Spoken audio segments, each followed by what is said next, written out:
They said she was a traitor. They said she conspired against the crown she wore beside him for 10 years.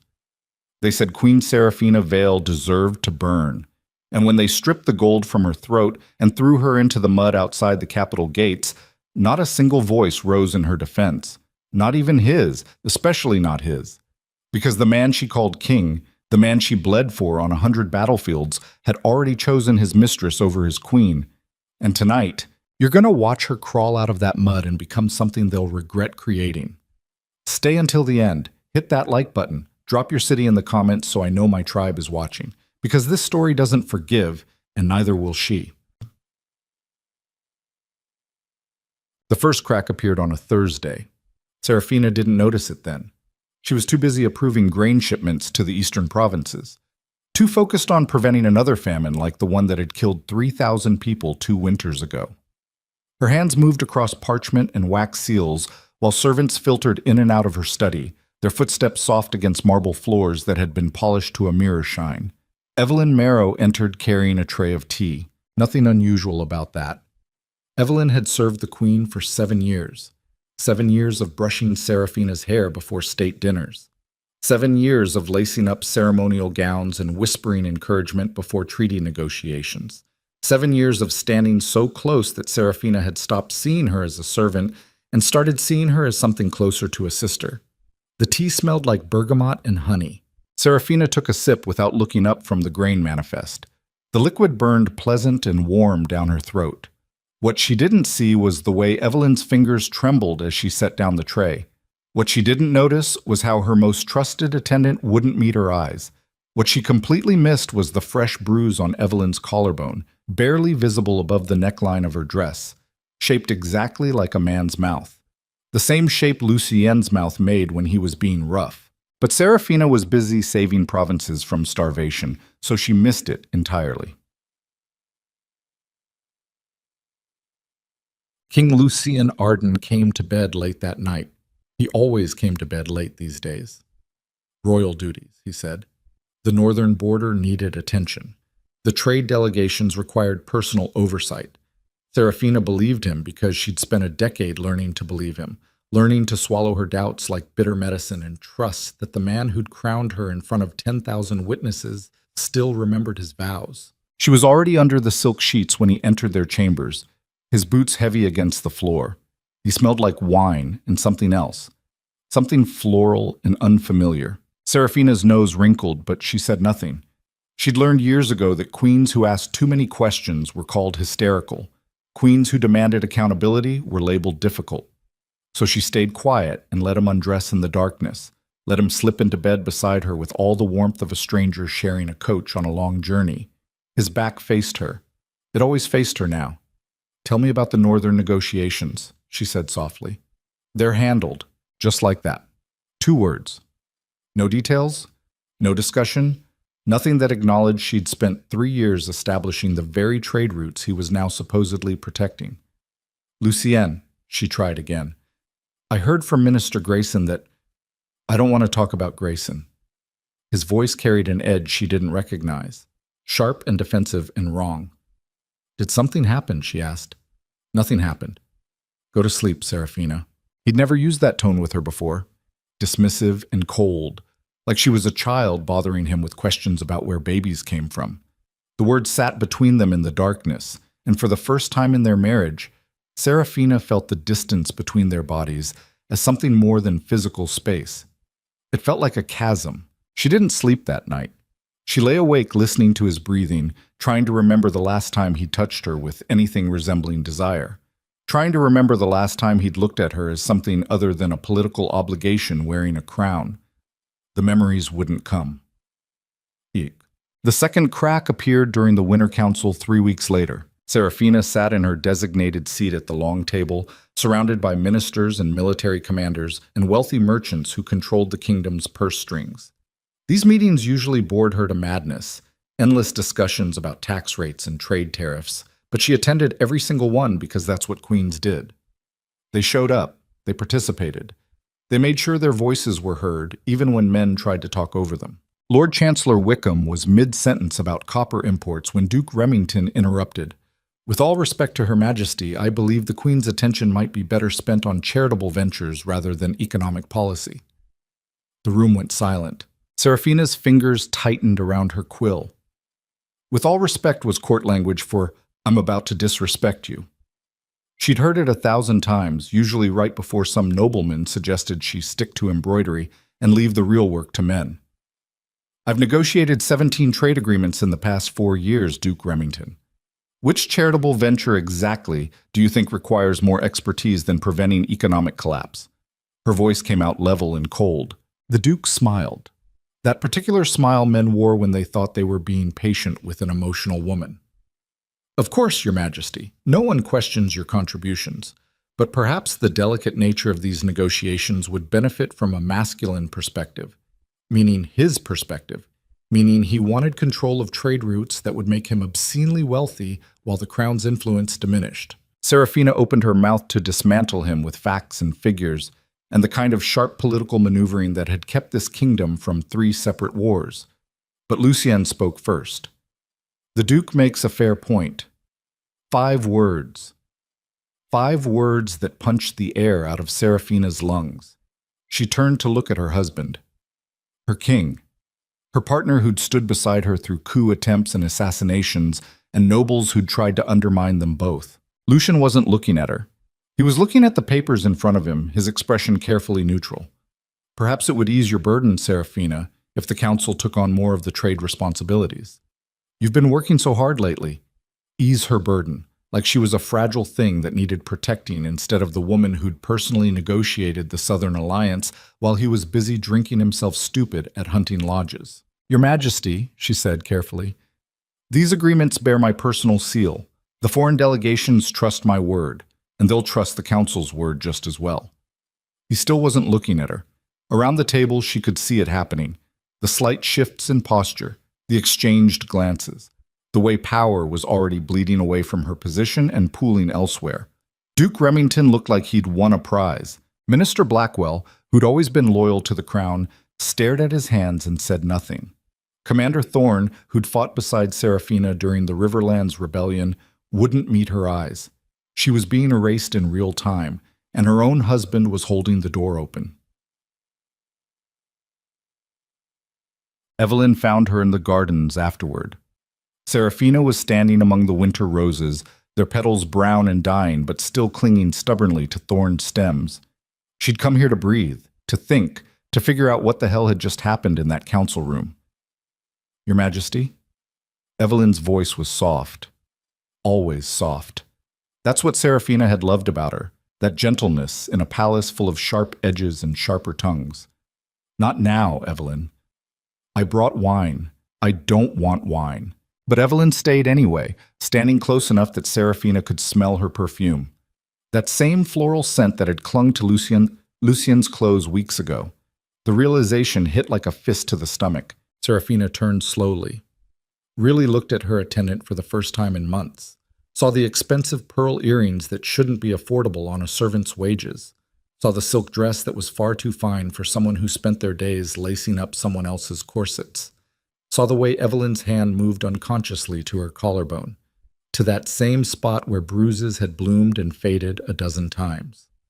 "Where are those earrings from?" Serafina asked quietly. Evelyn's hand dropped. "A gift, Your Majesty." "From whom?" "I don't recall." Liar. The word sat on Serafina's tongue, but she swallowed it, because saying it out loud would make it real, and making it real meant acknowledging that the 2 people she trusted most in this world had been breaking her trust in the most intimate way possible. "Leave me," she said. "Your Majesty, I said leave." Evelyn left, but not before Serafina saw it. That flash of something in her attendant's eyes. Not guilt, not shame. Triumph. Small and quickly hidden, but there. Plots. The third crack appeared as an accusation. Serafina was reviewing military deployment reports when Lord Chancellor Wickham requested an urgent audience. She granted it immediately because Wickham had served the crown for 30 years, and urgent usually meant something was actively on fire. He entered her study with 3 other ministers. Their faces were grim. "Your Majesty, we've received troubling information." Serafina set down her quill. What kind of information? Wickham placed a leather folder on her desk. Documents, he said. Correspondence between yourself and Lord Garrett of the Northern Territories. Lord Garrett was a known separatist, a nobleman who'd been advocating for Northern independence for the past decade. Serafina had never spoken to the man in her life. I've never corresponded with Garrett, she said flatly. These letters bear your seal, Your Majesty. Then they're forgeries. Minister Blackwell stepped forward. He looked uncomfortable, like a man being forced to do something against his better judgment. We had them examined by 3 separate experts. The seal is authentic. Impossible. Serafina reached for the folder, flipped it open, saw her own handwriting, her own seal stamped in red wax. Words discussing troop movements and strategic vulnerabilities and promises of support for Northern succession. Her hand started shaking. This is a lie, she said. Someone forged these. Your Majesty, Wickham said gently, we understand this is difficult. Difficult? You're accusing me of treason. We're not accusing you of anything. We're simply asking for an explanation. But they were accusing her. She could see it in their faces, in the way they stood between her and the door like they thought she might run, like she was already guilty. Where is the king? She demanded. His Majesty has been informed. I want to see him, now. Wickham exchanged glances with the other ministers. That's not possible at the moment. Why not? He's discussing the matter with his advisors. I'm his wife. I'm his queen. Bring him here. Your Majesty. Bring him here. But Lucian didn't come, not that hour, not that day, not even when Serafina sent 3 separate summons, each one more desperate than the last. He stayed in his private chambers with his advisors, making decisions about her fate without her, just like he'd made decisions about his mistress without her. Tch! They arrested her at dawn. No warning, no trial, just royal guards entering her bedchamber while she was still in her nightgown, their swords drawn like she was some kind of dangerous criminal instead of a woman who'd bled for this kingdom. By order of the king, Commander Thorne said. He wouldn't look at her. Serafina laughed. It came out broken and sharp. By order of my husband, you mean? By order of your king, Thorne corrected. She wanted to fight, wanted to scream and rage and demand they remember who she was. But she could see it in their faces. They'd already stopped seeing her as their queen. She'd become something else, a traitor, a conspirator, a woman who'd tried to tear apart the kingdom she'd spent a decade protecting. The guards shackled her wrists, cold iron against skin that had only ever worn gold. They walked her through the palace in her nightgown. Servants peeked out from doorways and whispered behind their hands. Courtiers gathered in hallways to watch the fallen queen parade past in chains. Serafina kept her head high, refused to give them the satisfaction of seeing her break. But when they passed the king's chambers and she saw Lucian standing in the doorway, she stopped. He was watching, just watching, his face carefully blank. Evelyn stood behind him. Her hand rested possessively on his shoulder. Finally, Serafina understood. This wasn't about treason. This wasn't about forged letters or political conspiracy. This was about replacement. About a king who'd grown tired of his warrior queen and wanted something softer, something more manageable, something that didn't challenge him or demand equality or remind him that she was just as capable of ruling as he was. So he'd manufactured her destruction. Say something, she whispered. Lucien's jaw tightened, but he stayed silent. Behind him, Evelyn smiled, that same small, triumphant smile from the garden. Serafina laughed again, louder this time. The sound echoed through marble halls like breaking glass. You think you've won, she said. Not to Lucian, to Evelyn, to the woman who'd betrayed her. You think you've taken everything from me? The guards tried to pull her forward, but she planted her feet. You haven't won anything. You've just made the worst mistake of your pathetic little life. That's enough, Thorne said quietly. No, it's not nearly enough. Serafina looked at Lucian one last time, really looked at him, saw the coward behind the crown, the weak man who'd let his mistress poison his judgment and destroy his kingdom's stability because he was too selfish to keep his vows. I stood beside you through war, she said, through rebellions and assassinations and nobles who wanted both our heads on spikes. I bled for this crown. I killed for it. And this is how you repay my loyalty." Something flickered in Lucian's eyes. Guilt, maybe, or regret. But not enough to stop this. Never enough. The guards dragged her away. They exiled her at midday. No trial, no formal charges. Just a decree read aloud in the Capitol Square while citizens gathered to watch their queen fall.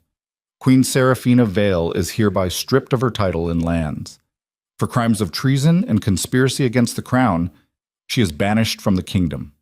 Any person offering her aid or shelter will be considered an enemy of the state, the herald's voice carried across the square. Seraphina stood on the platform in a rough wool dress, her wrists still shackled, her hair loose around her shoulders. They'd taken her crown, her jewelry, even her shoes. She looked out at the crowd, saw people she'd helped, people whose children she'd saved from starvation, people who'd cheered her name when she'd ridden through these same streets after the Riverland's victory. Now they spat at her feet. "Traitor!" someone shouted. The cry spread through the crowd like fire. Traitor, betrayer, liar. Seraphina wanted to scream the truth, wanted to tell them about forged letters and manufactured evidence and a king who'd chosen his whore over his wife. But her voice wouldn't work. The words stuck in her throat like broken glass. Commander Thorne stepped forward with the exile brand, a red-hot iron shaped like a broken crown. "This will mark you," he said quietly, "so everyone will know what you are." He pressed it against her shoulder. The pain was extraordinary. Seraphina's vision went white. Her knees buckled, but the guards held her upright, forced her to stay standing while her flesh burned and the crowd cheered. When Thorne pulled the brand away, Seraphina could smell her own cooked skin. She didn't scream, wouldn't give them that satisfaction. The guards unlocked her shackles and shoved her toward the city gates. "Go," Thorne said, "and don't come back." Seraphina stumbled forward on bare feet. Each step sent pain shooting up her legs from stones and broken glass. Blood left footprints on ancient cobblestones as she walked through the jeering crowd. Someone threw a rock. It hit her temple, and blood ran warm down her face. Another rock. This one caught her ribs. The guards did nothing, just watched. Seraphina kept walking, one foot in front of the other, through the market district where she'd established fair trade practices. Past the hospital she'd funded with her own dowry. Beyond the orphanage that bore her name on a bronze plaque. Everything she'd built, everything she'd fought for, burning behind her. She reached the gates as the sun hit its peak. The massive iron doors stood open like a mouth ready to swallow her whole. On the other side was wilderness, exile.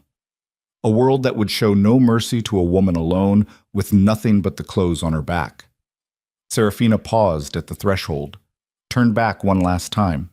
The palace rose in the distance, white stone and golden spires catching the light. Beautiful and terrible. The home she'd bled for. The throne she'd defended. The man she'd loved. All of it poison. She thought about dying out there in the wilderness. Thought about how easy it would be to just lie down in the forest and let the cold take her. But then she thought about Evelyn's triumphant smile. About Lucien's silence.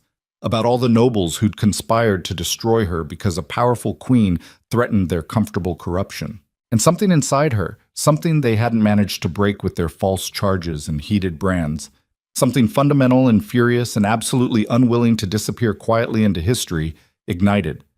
They thought they'd killed her. They'd only made her dangerous.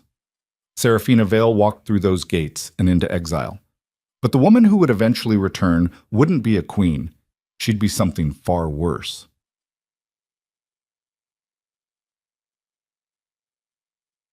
The forest swallowed her whole. 3 days of walking with nothing but stream water and bitter roots to sustain her. 3 nights of sleeping in hollow trees while wolves circled in the darkness. Her shoulder festered where the brand had burned through skin down to muscle. Fever came and went in waves that left her shaking and delirious. On the 4th day, she collapsed. The ground rushed up to meet her, and Seraphina didn't have the strength to break her fall. Her face hit dirt and dead leaves. Blood from the infected brand soaked through her dress. "This is how I die," she thought, alone in the mud like a wounded animal. She closed her eyes, waited for the cold to claim her, but death didn't come. Instead, she heard hoofbeats, voices, hands lifting her carefully, surprisingly gentle. When Serafina forced her eyes open, she saw a face she hadn't seen in 15 years. Lord Marcus Thane, her father's closest friend, the man who'd taught her to ride when she was 7 years old, the nobleman who'd been exiled himself 10 years ago for opposing the king's war in the Eastern Territories. Marcus looked older now, gray in his beard, lines around his eyes, but his hands were steady as he pressed a water skin to her cracked lips. "Easy, little hawk," he murmured. That's what he'd called her as a child. His little hawk. "Don't try to talk yet." "How?" Serafina managed. "Been watching the capital," Marcus said. "Heard about your exile. Figured you'd come this way eventually." "Why?" "Because I remember what your father was, what you were supposed to become. And because I know exactly how Lucien Arden operates." He lifted her onto his horse. Serafina's vision swam, but she stayed conscious long enough to see other riders emerge from the trees. Men and women in worn leather armor, faces marked by exile and hard living. "We're going somewhere safe," Marcus said. "Somewhere the king's reach doesn't extend. And then we're going to have a long conversation about what you're going to do next." "I'm going to die," Serafina whispered. Marcus smiled. It wasn't a kind smile. "No, little hawk. You're going to survive. And then you're going to learn something very important." "What?" "How to make them regret ever letting you live." The horse started moving. Forest shadows closed around them. Behind her, the kingdom that had exiled her continued celebrating her downfall. The king probably already had Evelyn in the queen's chambers, probably already rewriting history to erase Serafina's name from royal records. They thought she was gone. They thought she was finished. But deep in the wilderness, carried by exiles and outcasts and people the kingdom had thrown away, Serafina Vale finally understood something her years as queen had never taught her. The crown hadn't made her powerful. Losing it had. And when she finally returned to claim what was hers, she wouldn't be asking for permission. She'd be taking it from their cold, dead hands. The fever broke on the 7th day. Serafina woke in a stone room lit by a single candle, her body wrapped in rough linen bandages that smelled like herbs and something astringent. The infected brand on her shoulder had been lanced and drained. She could feel the absence of poison in her blood, the way her thoughts came clearer now, sharper. A woman sat in the corner sharpening a knife. "You're awake," the woman said without looking up. "Good. Marcus was starting to think you'd sleep forever." "Where am I?" "Blackwood Keep, or what's left of it." Serafina tried to sit up. Pain lanced through her ribs where the rocks had hit her during the exile walk. She hissed through her teeth but forced herself upright anyway because lying down felt too much like surrendering. The woman finally looked at her. She was maybe 40, with a scar running from her left eye down to her jaw, and the kind of muscle definition that came from years of hard fighting. "I'm Captain Raina Cade," the woman said. "Used to command the Queen's Guard until your husband decided female soldiers were bad for morale." She smiled without humor. "That was 8 years ago," Serafina remembered. Remembered Lucien signing the decree that dismissed half the royal guard, claiming budgetary concerns. She'd argued against it, but he'd overruled her, said it was a military matter and therefore his domain. She'd let it go. Trusted his judgment. Stupid. "Why are you here?" Serafina asked. "Because Marcus Thane collects the kingdom's discarded pieces. Exiled nobles, dismissed soldiers, people your husband threw away when they stopped being useful." Raina stood and crossed to the bed. Up close, Serafina could see more scars. Burn marks on her forearms, a healed stab wound in her shoulder. "We've been waiting for you," Raina said. "For me, for the day Lucien Arden finally showed his true face." Raina's expression was hard. "We knew he'd turn on you eventually. Men like him always do. They can't stand having a woman who's stronger than they are." "I'm not stronger. I'm here. He's still on the throne. You're alive. That makes you stronger than he wanted you to be." The door opened and Marcus entered, carrying a tray of bread and dried meat. He looked at Serafina with something that might have been pride. "The little hawk lives," he said. "Don't call me that." "Why not?" "It's what you are. Small and vicious and built to survive." Serafina took the bread he offered. It was hard and stale, but she tore into it anyway, her body screaming for sustenance. She ate like a starving animal while Marcus and Raina watched. "How many?" Serafina asked between bites. How many people are here? 43 at last count, Marcus said. Nobles who opposed the king's corruption. Soldiers he dismissed for questioning orders. Merchants he taxed into bankruptcy. All of us waiting for the right moment. Waiting for what? For you to decide what happens next. Serafina laughed. It came out bitter. What happens next is I die out here in exile like all the other inconvenient people he's erased. Marcus sat down on the edge of the bed. His eyes were serious. Your father taught you better than that, he said quietly. Lord Vale didn't raise a quitter. My father's dead, and his daughter was just branded like cattle and thrown out of her own kingdom. Yes, and now you're going to use that. Use what? The fact that everyone thinks you're finished. That's the best weapon you'll ever have. Serafina stared at him. Her shoulder throbbed. Her feet were still torn up from the exile walk. Everything hurt, and she was so tired, so desperately tired of fighting battles that should have been won years ago. But Marcus wasn't wrong. The kingdom thought she was dead or dying. Lucienne thought she was broken. Evelyn probably thought she'd won everything. They'd all stopped watching, and people who stopped watching were vulnerable. What do you need from me? Serafina asked slowly. Marcus smiled. Everything.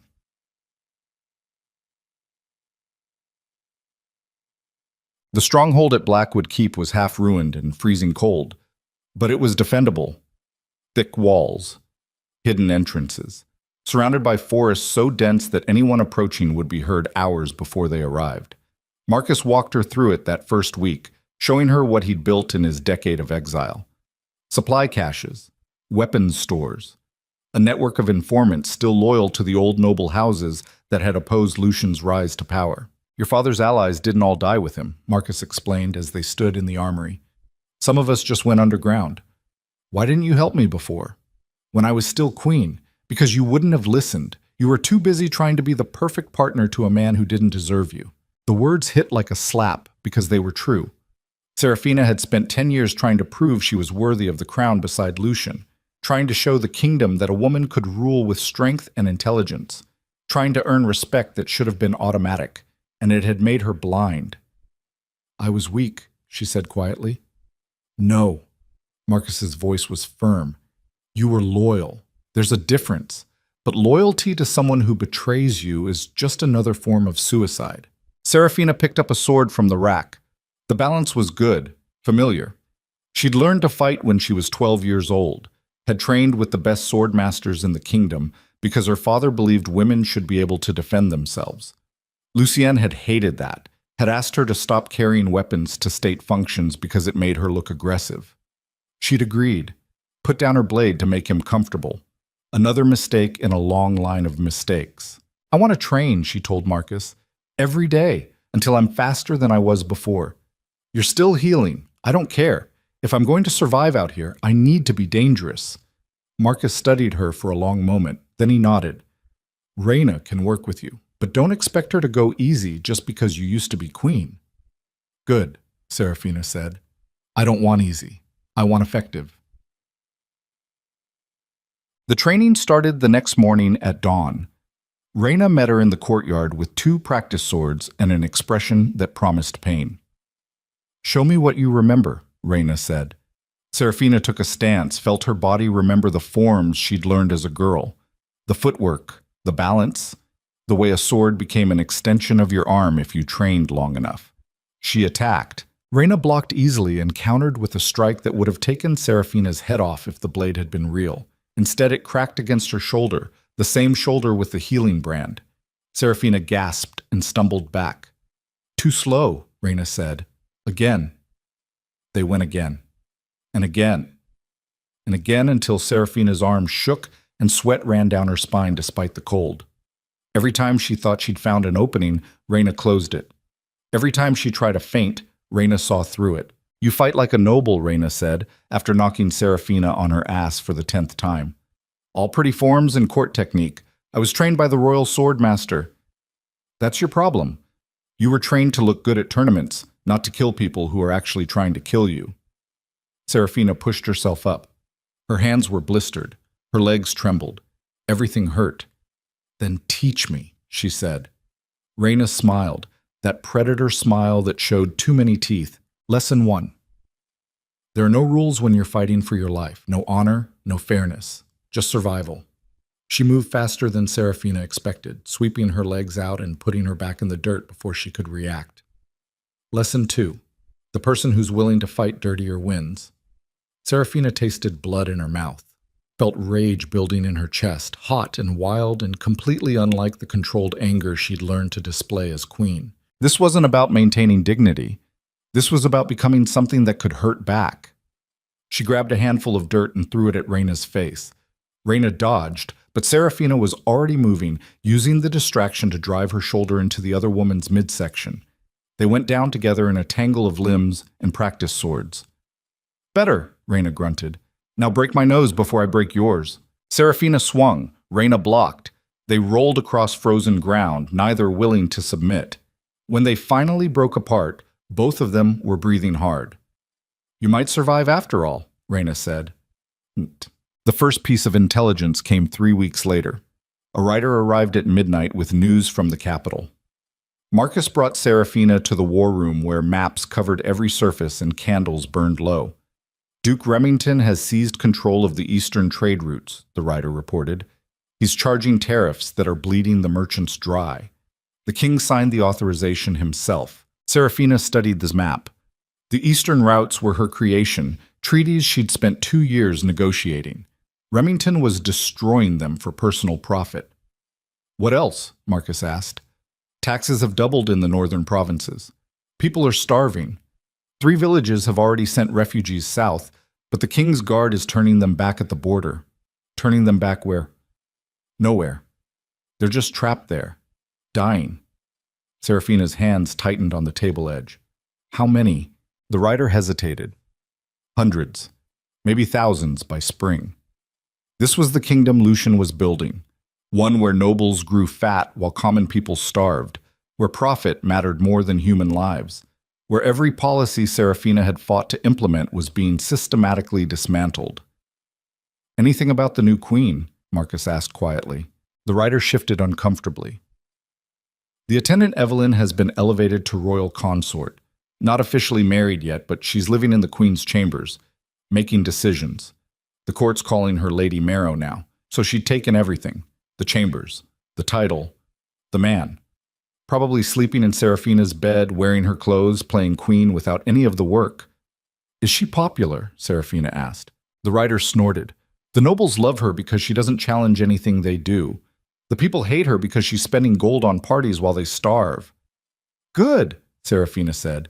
"That means she's vulnerable." Marcus dismissed the rider and turned to Serafina. "What are you thinking?" he asked. "I'm thinking that Lucian is doing exactly what we knew he'd do. Destroying everything functional so his nobles can profit. And Evelyn is making it easy because she doesn't understand how governance actually works. And if we're smart, we can use their incompetence against them." She moved to the map, started marking territories. "Here," she said, pointing to the northern provinces. "These are my father's old holdings. Duke Hammond still controls them, and he hated Lucian even before the exile. If we can get word to him—" "He'll think it's a trap," Reina interrupted from the doorway. "You're officially a traitor. Why would he risk his neck for you?" "Because Hammond's granddaughter is starving to death with the rest of them." Serafina met Reina's eyes. "And because I know exactly what he cares about more than politics. Family." "Family?" Marcus studied the map. "It's risky. If Hammond reports the contact, the king will know you're organizing. Then we make sure Hammond has more to gain from helping us than from turning us in." "How?" "By proving we can hurt the people who are hurting him." They sent the message through a servant who'd worked in Hammond's household before the exile. A simple note written in code only Hammond would recognize. "The hawk remembers the old oaths. Winter is coming. Will you feed your own?" 3 weeks of silence. 3 weeks of Serafina training until her hands bled and her body became something harder than it had been before. 3 weeks of gathering intelligence about troop movements and supply lines and noble alliances. Then Hammond's reply came. "The North remembers. Send proof." Proof meant action. Proof meant crossing the line from exile to active rebellion. Serafina called a meeting of Marcus's inner circle. 43 people crammed into the hall, most of them scarred and angry and ready to burn the kingdom down. She stood before them in borrowed armor, her branded shoulder hidden beneath leather. "You all know what Lucien Arden did to me," she said. Her voice carried through the hall. "You all know he's a liar and a coward who'd rather destroy his own queen than admit he's weak." Nods of agreement, muttered curses. "But this isn't about revenge. This is about the fact that people are dying. Children are starving. Merchants are being taxed into slavery. And every single policy that protected common people from noble greed is being erased." She let that sink in. "Duke Remington controls the eastern trade routes. He's the one bleeding the merchants dry.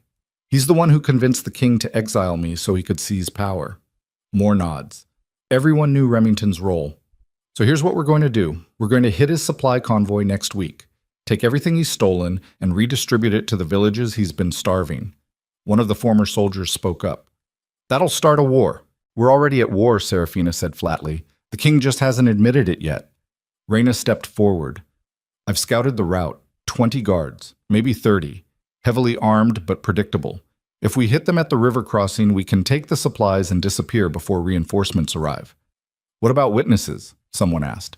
"We let them live," Serafina said. "We let them run back to Remington and tell him exactly what happened, that the exiled queen is still breathing and she's coming for everyone who helped destroy her." Marcus smiled. "That's a declaration." "Yes," Serafina said. "It is." They hit the convoy on a moonless night, 40 fighters against 30 guards. Swords and arrows, and the kind of desperate fury that came from people who'd lost everything. Serafina led the charge. She'd argued with Marcus about that, told him she needed to prove she wasn't just a figurehead giving orders from safety. If she wanted these people to follow her into hell, she had to be willing to walk point.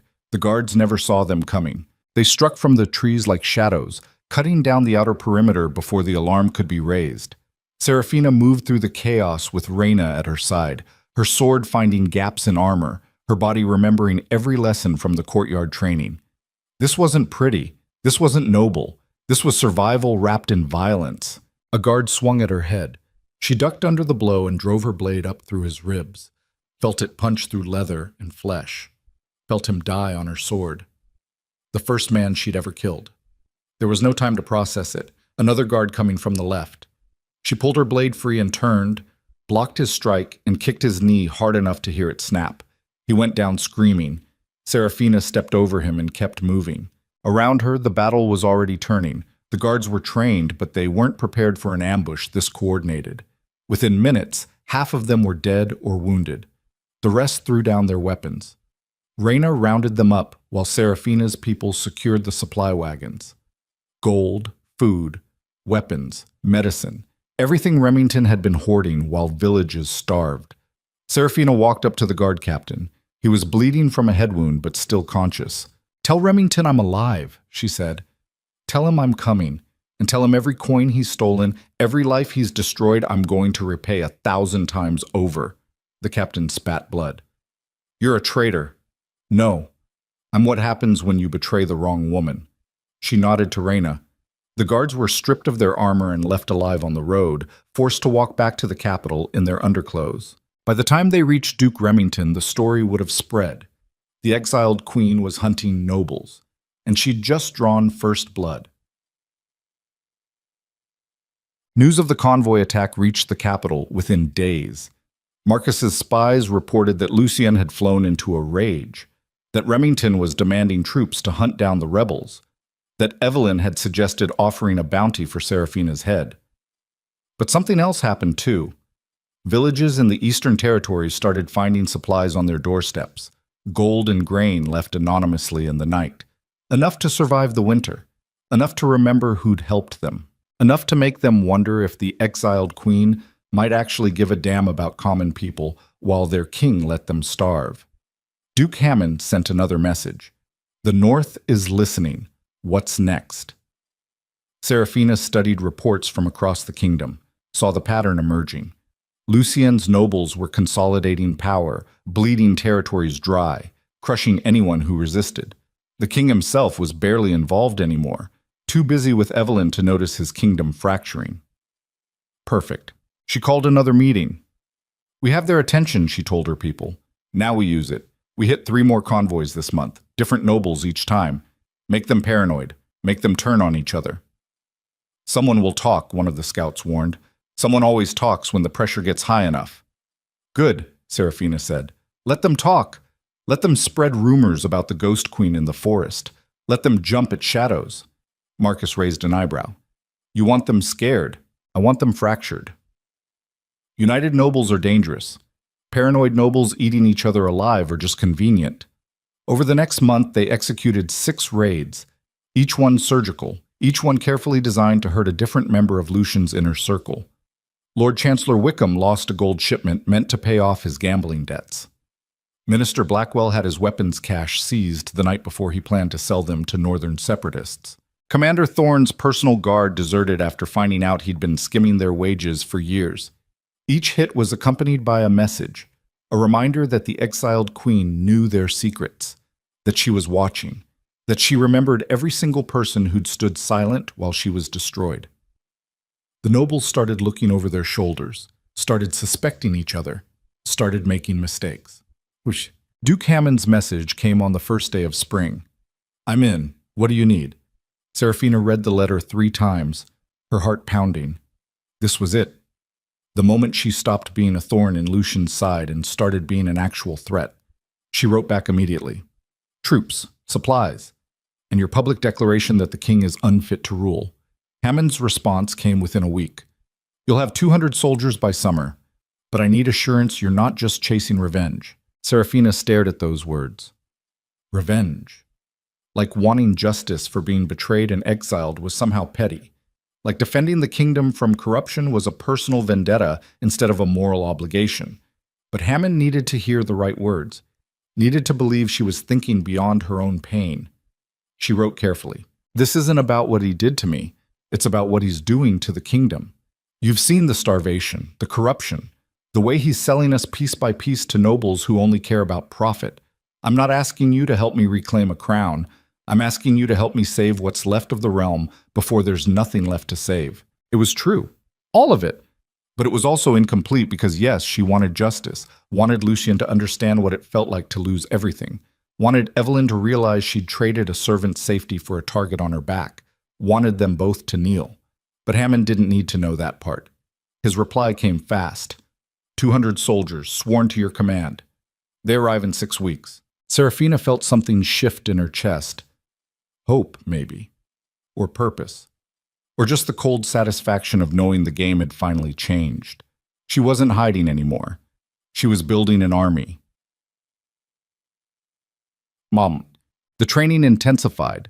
Reyna pushed Serafina harder, taught her how to command troops in the field, instead of just surviving individual fights. Marcus drilled her on strategy and logistics, and the art of turning potential allies against each other. You need to think like Lucien does, Marcus said during one session. Anticipate his moves before he makes them. I'm not like him. No. You're better. You still need to understand how corruption operates. He surrounded himself with people who value gold over loyalty. That means they're all for sale to the highest bidder, so we outbid him. Or we make them understand that working for him is a death sentence. Serafina studied the map of the kingdom, saw how Lucien had divided power among his nobles, creating a web of dependencies that kept them loyal through mutual greed.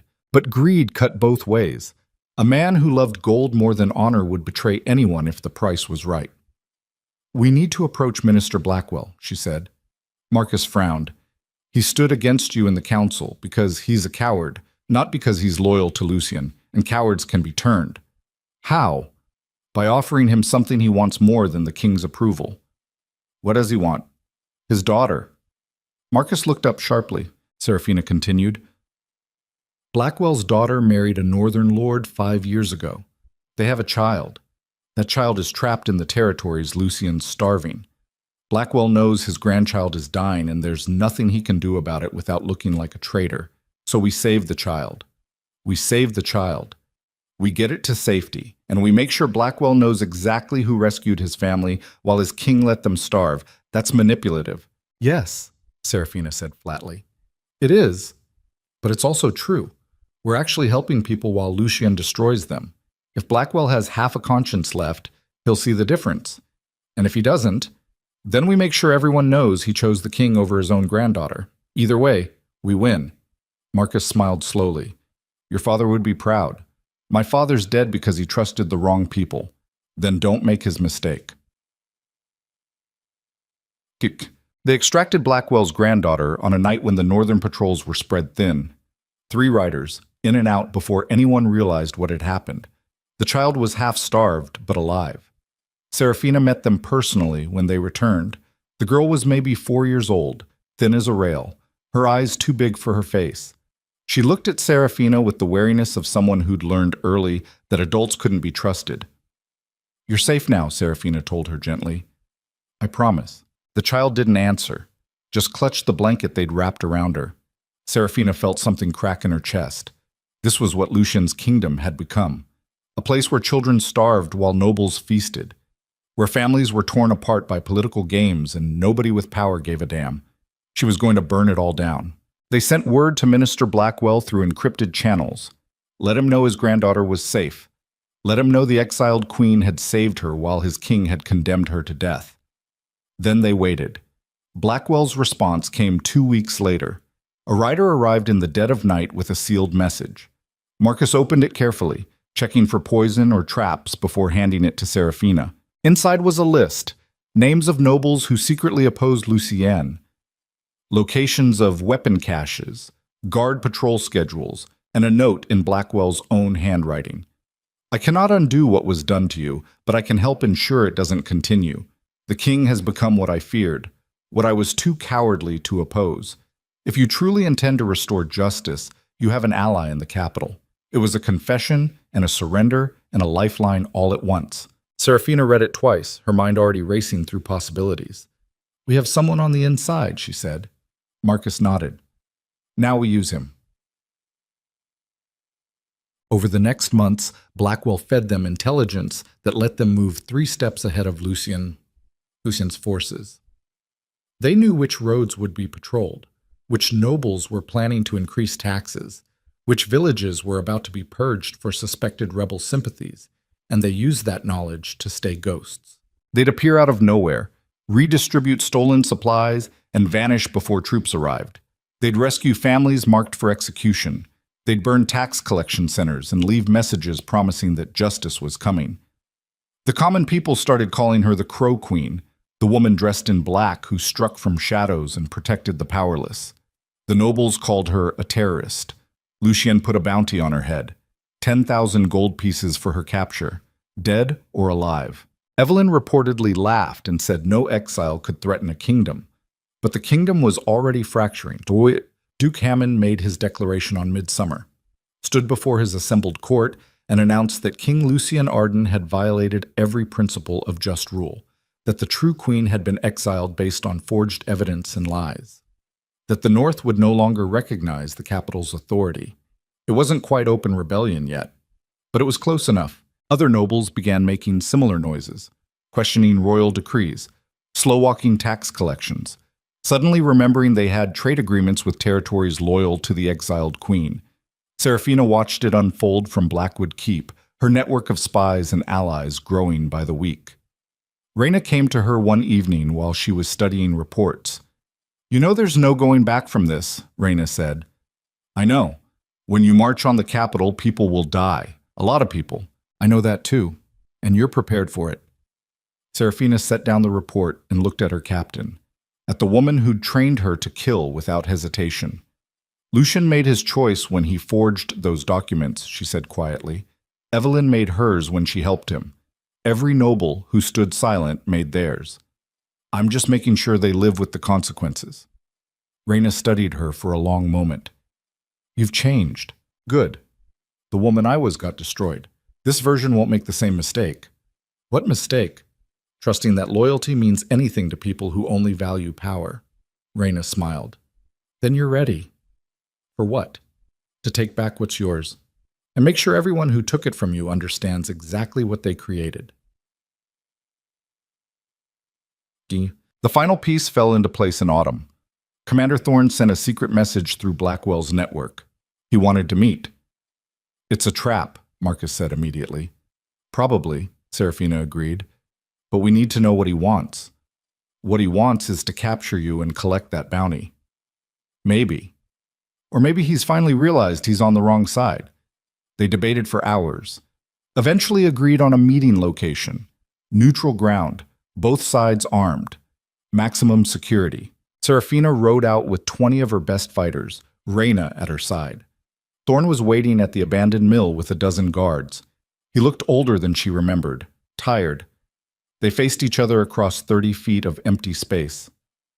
"You wanted to talk," Serafina said. "So talk." Thorn dismounted slowly, walked forward with his hands visible and empty. "I made a mistake," he said, "just one. I should have refused the order to arrest you. Should have demanded a trial. Should have done a lot of things I didn't do because I was a coward. And now I'm watching the kingdom fall apart. Watching good soldiers die protecting nobles who don't deserve protection. Watching children starve while the king throws parties." He stopped 10 feet away. "You were right. About Lucy Shen. About all of it." Serafina didn't move. "I don't need you to tell me I was right. I need you to pick a side. I'm picking yours." "Why?" "Because I'd rather die fighting for something that matters than live serving a king who doesn't." Serafina studied him, looked for the lie, the trap, the angle that would get her killed, but all she saw was a tired soldier who'd finally reached his breaking point. "What can you offer?" she asked. "Half the royal guard. Maybe more. They're loyal to the crown, not the man wearing it. If you can prove you're the rightful ruler, they'll follow, and if I can't prove it, then we die trying." Thorn met her eyes. "But at least we'll die knowing we tried to stop this." It was the opening she'd been building toward for months, the moment when Lucian's own forces started turning against him. Serafina extended her hand. "Then welcome to the rebellion, Commander." Thorn took it. His grip was firm. Behind him, his guards removed their royal insignia and dropped them in the dirt. And Serafina understood that they'd just crossed the point of no return. This wasn't skirmishes anymore. This wasn't raids and supply theft. This was war. The army gathered in the valley like a storm preparing to break. Serafina stood on the ridge overlooking 3,000 soldiers who'd sworn loyalty to her cause.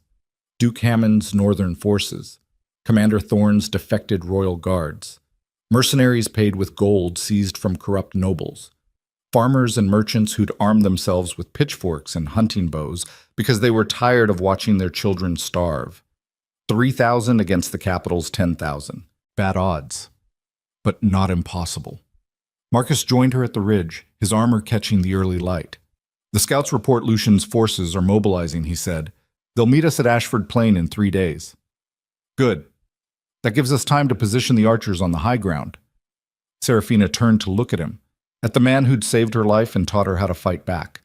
He looked older in the dawn light, the years of exile showing in every line on his face. "Thank you," she said quietly, "for believing I could do this when I didn't believe it myself." Marcus smiled.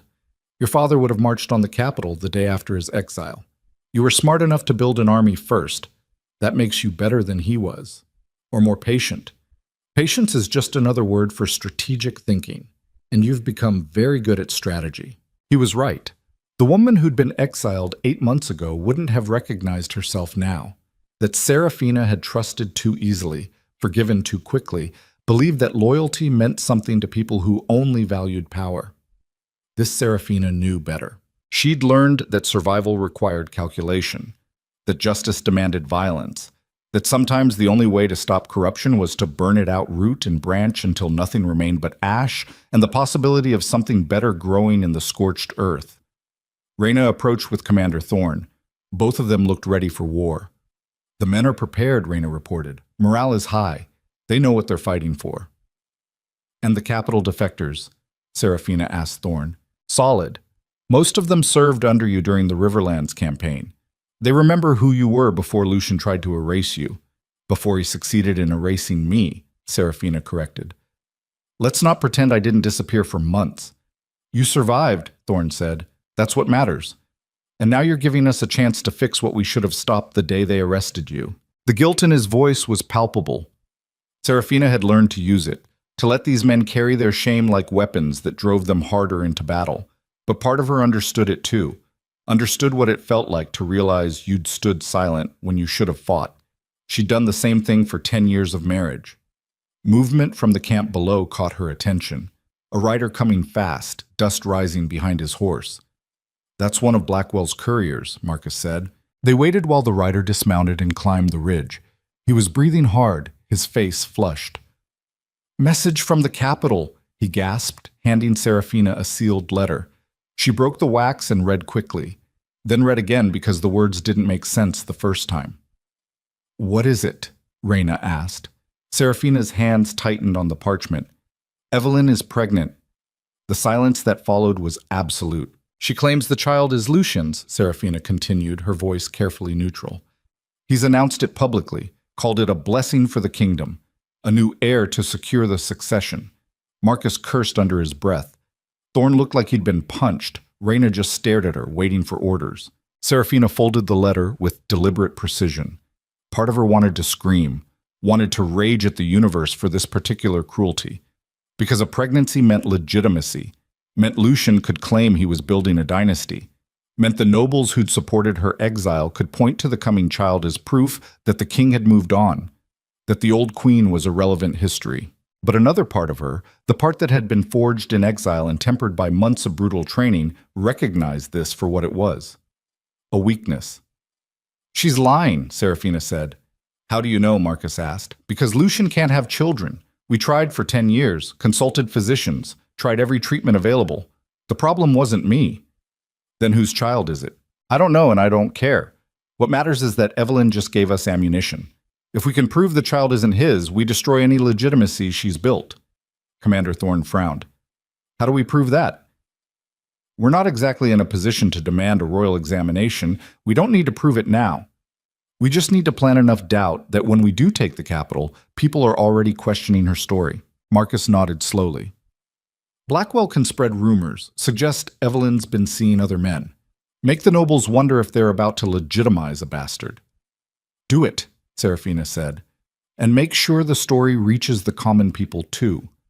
They need to understand that their king is either a fool or a liar.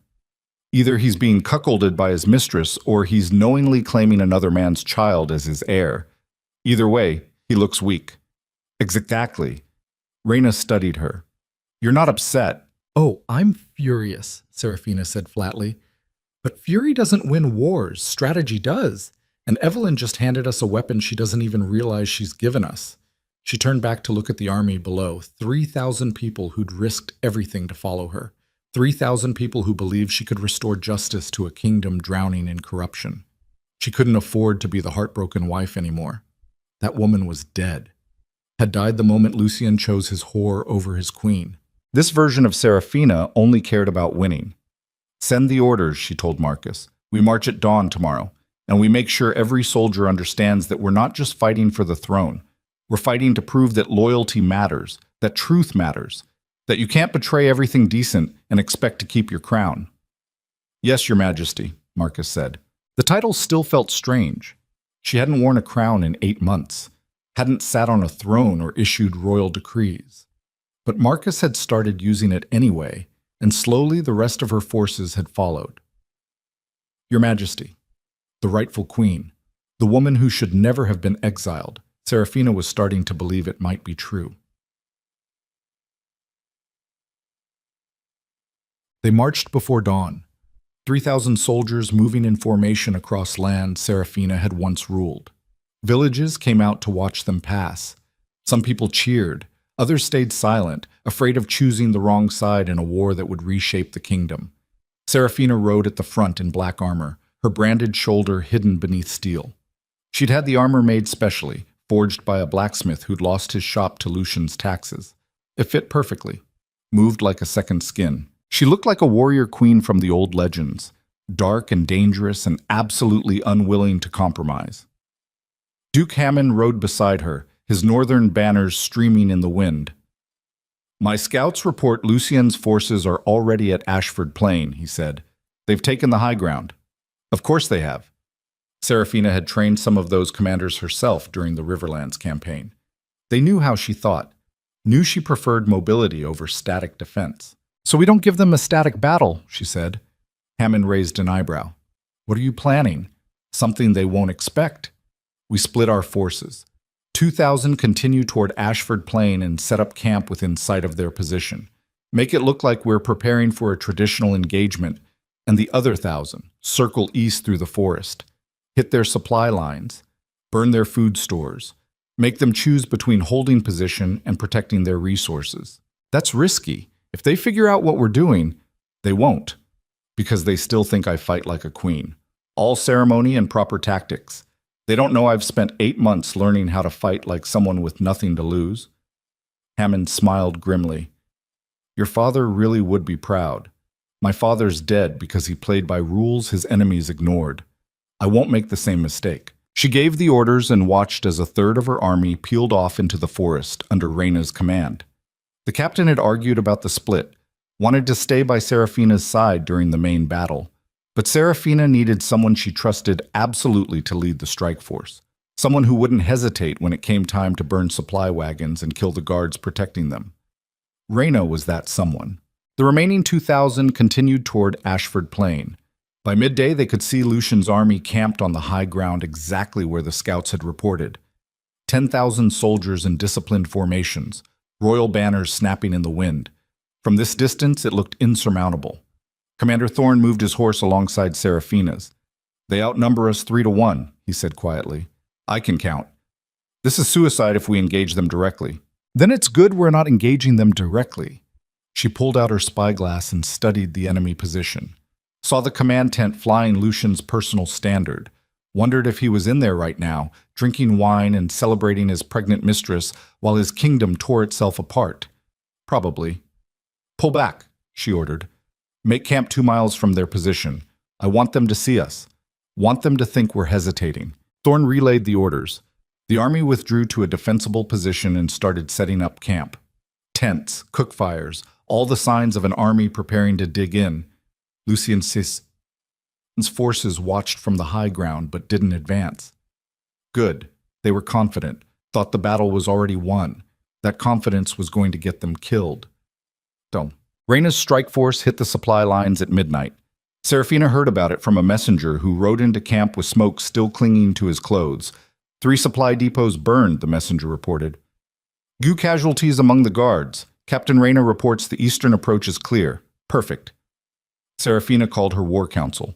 Marcus and Thorne and Hammond gathered around the map while she outlined the next phase. Lucian's forces are now cut off from resupply. They have maybe 4 days of food left. We give them 2 days to realize how desperate their situation is. Then we offer terms. What terms? Hammond asked. Lucian abdicates. Evelyn is exiled. The nobles who supported my removal are stripped of their lands and titles. In exchange, the common soldiers are pardoned and allowed to return home. They'll never accept that. I know. But we make the offer anyway. Because when they refuse, their own soldiers will start wondering why their commanders are willing to let them starve for a corrupt king. Marcus nodded slowly. You're trying to fracture their loyalty. I'm giving them a reason to question whether Lucian is worth dying for. Most of those soldiers are conscripts, farmers and tradesmen who were forced into service. They don't want to be here. They just don't have a choice yet. So we give them one. Exactly. It was psychological warfare, the kind of tactic Lucian had used against her during the exile, except Serafina's version was backed by truth. She wasn't forging documents or manufacturing evidence. She was just forcing people to see what had always been there. Their king was corrupt. Their kingdom was dying. And the woman he'd exiled was offering them a way out. Some of them would take it, the rest would die. The offer was delivered at dawn by a rider carrying a white flag. Serafina watched through her spyglass as the messenger rode up to Lucian's command tent, watched as guards escorted him inside, watched as minutes ticked by with no response. Then the tent flap opened and the messenger came out, alone. No counteroffer, no negotiation, just dismissal. The messenger rode back across the field and dismounted in front of Serafina. His face was pale. The king says you're a traitor and a liar, he reported. He says any soldier who defects will be executed along with their families. He's offering 10,000 gold to anyone who brings him your head. Serafina absorbed that. felt the cold rage that had become so familiar settling in her chest. Lucien had just made a critical mistake. By threatening soldiers' families, he'd shown them exactly what kind of man he was. The kind who'd murder innocents to protect his throne. Some commanders would follow him anyway. But the common soldiers, the ones with wives and children waiting at home, they'd hear that threat and understand what it meant. Their king valued obedience more than their lives. "Thank you," Serafina told the messenger. "You did well." She turned to her commanders. "Send word to our forces. Tomorrow at dawn we advance. Not to attack, just to hold position within arrow range. I want Lucian's soldiers to see our faces, see that we're not monsters. We're just people tired of watching the kingdom burn." "And if they attack?" Hammond asked. "Then we defend. But we don't initiate. We let them make the first move. Let them be the aggressors while we're the ones offering mercy." It was theater. All of it. A performance designed to win hearts and minds while the real battle happened in supply lines and broken logistics. But theater worked when the audience was desperate and the alternative was starvation. They advanced at dawn, 2,000 soldiers moving in perfect formation across Ashford Plain. Serafina rode at the front, her black armor gleaming in the early light. They stopped 300 yards from Lucien's position, close enough to be clearly visible, far enough to avoid immediate engagement. The two armies faced each other across empty ground. Serafina could see individual faces now in the enemy ranks. Young men mostly. Boys, really. Conscripts who'd been handed spears and told to die for their king. She stood in her stirrups and raised her voice to carry across the field. "I am Queen Serafina Vale," she shouted. "Your rightful ruler. 8 months ago, your king exiled me based on forged documents and lies. He did this because I opposed the corruption that's destroying our kingdom, because I refused to stay silent while nobles starved common people to line their own pockets. Silence from the enemy ranks. But they were listening. I offer you this choice," she continued. "Lay down your weapons and go home. No punishment, no retribution, just return to your families and let us handle the men who forced you into this war. Or stand with a king who's threatened to murder your wives and children if you dare question him. The choice is yours." Movement in the enemy lines. Whispers. Uncertainty. Then Lucian's voice rang out. He'd emerged from his command tent, resplendent in gold armor that probably cost more than most of his soldiers would earn in a lifetime. "She speaks of choice while leading an army of traitors and murderers," Lucien shouted. "She claims to fight for justice while burning supply depots and killing guards. Don't let her words deceive you. She's desperate, defeated, and when we crush her rebellion, every person who followed her will hang as a warning to anyone else who dares challenge the throne." It was a good speech. Confident, authoritative, everything a king should sound like. But Serafina had spent 10 years listening to Lucian's speeches. She knew how to dismantle them. "Tell them about Evelyn," she called back. "Tell them about your pregnant mistress living in my chambers. Tell them whether that child is really yours, or if you're about to legitimize a bastard and make him your heir." The impact was immediate. Even from this distance, she could see Lucien stiffen, could see the nobles around him exchanging glances. Because everyone knew. Everyone had heard the rumors Blackwell had been spreading, and now their king was being challenged to confirm or deny them in front of 10,000 witnesses. Lucien didn't answer. That silence spoke volumes. "She's lying," he finally said, but his voice had lost its certainty. "Am I?" Serafina pressed. "Then explain why we tried for 10 years to have a child and failed.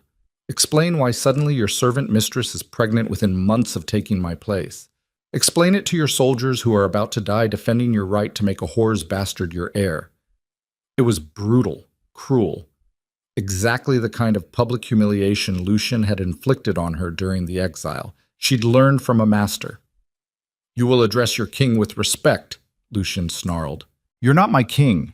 You're a coward who destroyed his own queen because she was stronger than you, and now you're going to watch as everything you stole crumbles to dust." The fury in Lucien's face was almost worth the months of exile, almost worth the brand on her shoulder and the nights sleeping in frozen forests. Almost. "Kill her," he screamed at his commanders. "Kill all of them." The order hung in the air for 3 long heartbeats. Then Commander Thorne stepped forward from Serafina's ranks and removed his helmet so everyone could see his face. "I was the one who arrested her," Thorn called out. I followed the king's orders because I thought I was serving justice. But there was no trial, no evidence presented, just forged documents and a king who wanted his wife gone so he could install his mistress. I was wrong, and I won't make that mistake again. Other soldiers started removing their helmets. Defectors from the royal guard, men who'd served under both Seraphina and Lucian and had chosen their queen. The enemy ranks started to waver. Attack! Lucian screamed. I command you to attack! But the commanders were looking at each other, calculating, wondering if following that order was worth dying for. And in that moment of hesitation, Seraphina saw her opening. She raised her sword. For the kingdom, she shouted. Her army roared back the words. The sound rolled across Ashford Plain like thunder. And then the first enemy soldier dropped his spear and walked away. Then another. Then 10. Then 100. The desertion spread like wildfire through Lucian's ranks. Common soldiers abandoning their posts and streaming away from the battle line. Some toward Seraphina's forces. Some just running for home. The nobles were screaming orders, but nobody was listening anymore. Seraphina had won without fighting. She'd won with words and truth, and the simple reality that most people would rather live than die for a corrupt king. Lucian stood in front of his collapsing army, his gold armor glinting in the sun. And for the first time in their entire marriage, Seraphina saw real fear in his eyes. Then the explosion came from behind her. The blast knocked Seraphina off her horse. She hit the ground hard, her ears ringing, her vision swimming, smoke everywhere, screaming, the acrid smell of burning flesh. She forced herself to her knees and looked back at her army. The center had been destroyed. Bodies everywhere. Dozens dead. Maybe hundreds. The survivors were scattered and panicking. What the hell? Marcus appeared through the smoke, blood running down his face. Betrayal, he gasped. Someone planted explosives in our supply wagons. They were triggered when... He didn't finish. Another explosion tore through the left flank.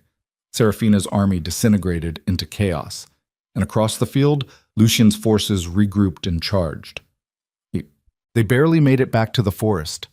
What remained of Seraphina's army, scattered in every direction, chased by royal forces who'd found their courage now that the rebels were broken and bleeding.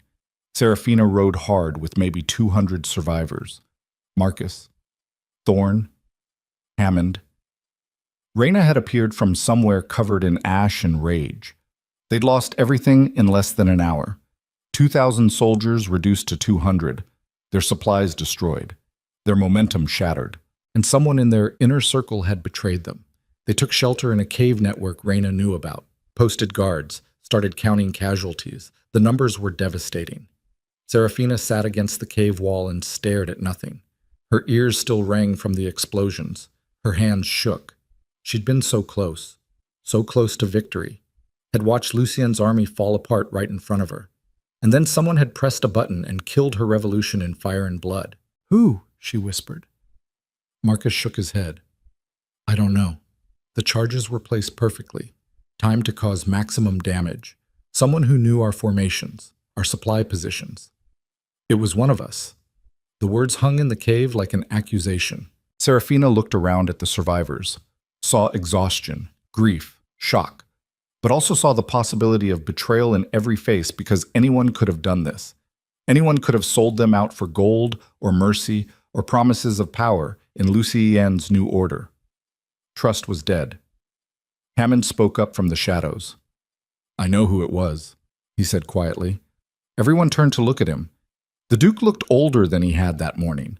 Looked like a man carrying impossible weight. My son, he said. Lucian got to my son. Promised him the Northern Territories if he sabotaged the attack. Marcus went to my son for help coordinating the supply wagons. My son placed the explosives personally. The silence was absolute. Where is he now? Seraphina asked. Dead.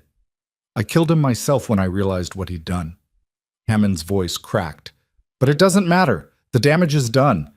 Seraphina closed her eyes, felt the last piece of her old self die. She'd believed in family, believed that blood loyalty meant something, believed that people fighting for justice would put the cause above personal gain. She'd been wrong about all of it. The kingdom didn't want justice. It wanted comfort, wanted the security of knowing where power lay, even if that power was corrupt. and her own allies would betray her the moment someone offered them a better deal. She understood now with perfect clarity what it took to win. Not honor, not loyalty, not even courage. Just the willingness to become something worse than your enemies. Something that didn't trust, didn't forgive, didn't make the mistake of thinking other people's humanity meant they'd do the right thing. Serafina opened her eyes, looked at the 200 survivors who'd followed her this far. "We're done playing by rules," she said. Her voice was different, colder, emptied of everything except purpose. "No more mercy, no more pardons, no more offering choices to people who'll betray us the first chance they get." "What are you saying?" Marcus asked carefully. "I'm saying we burn it all down.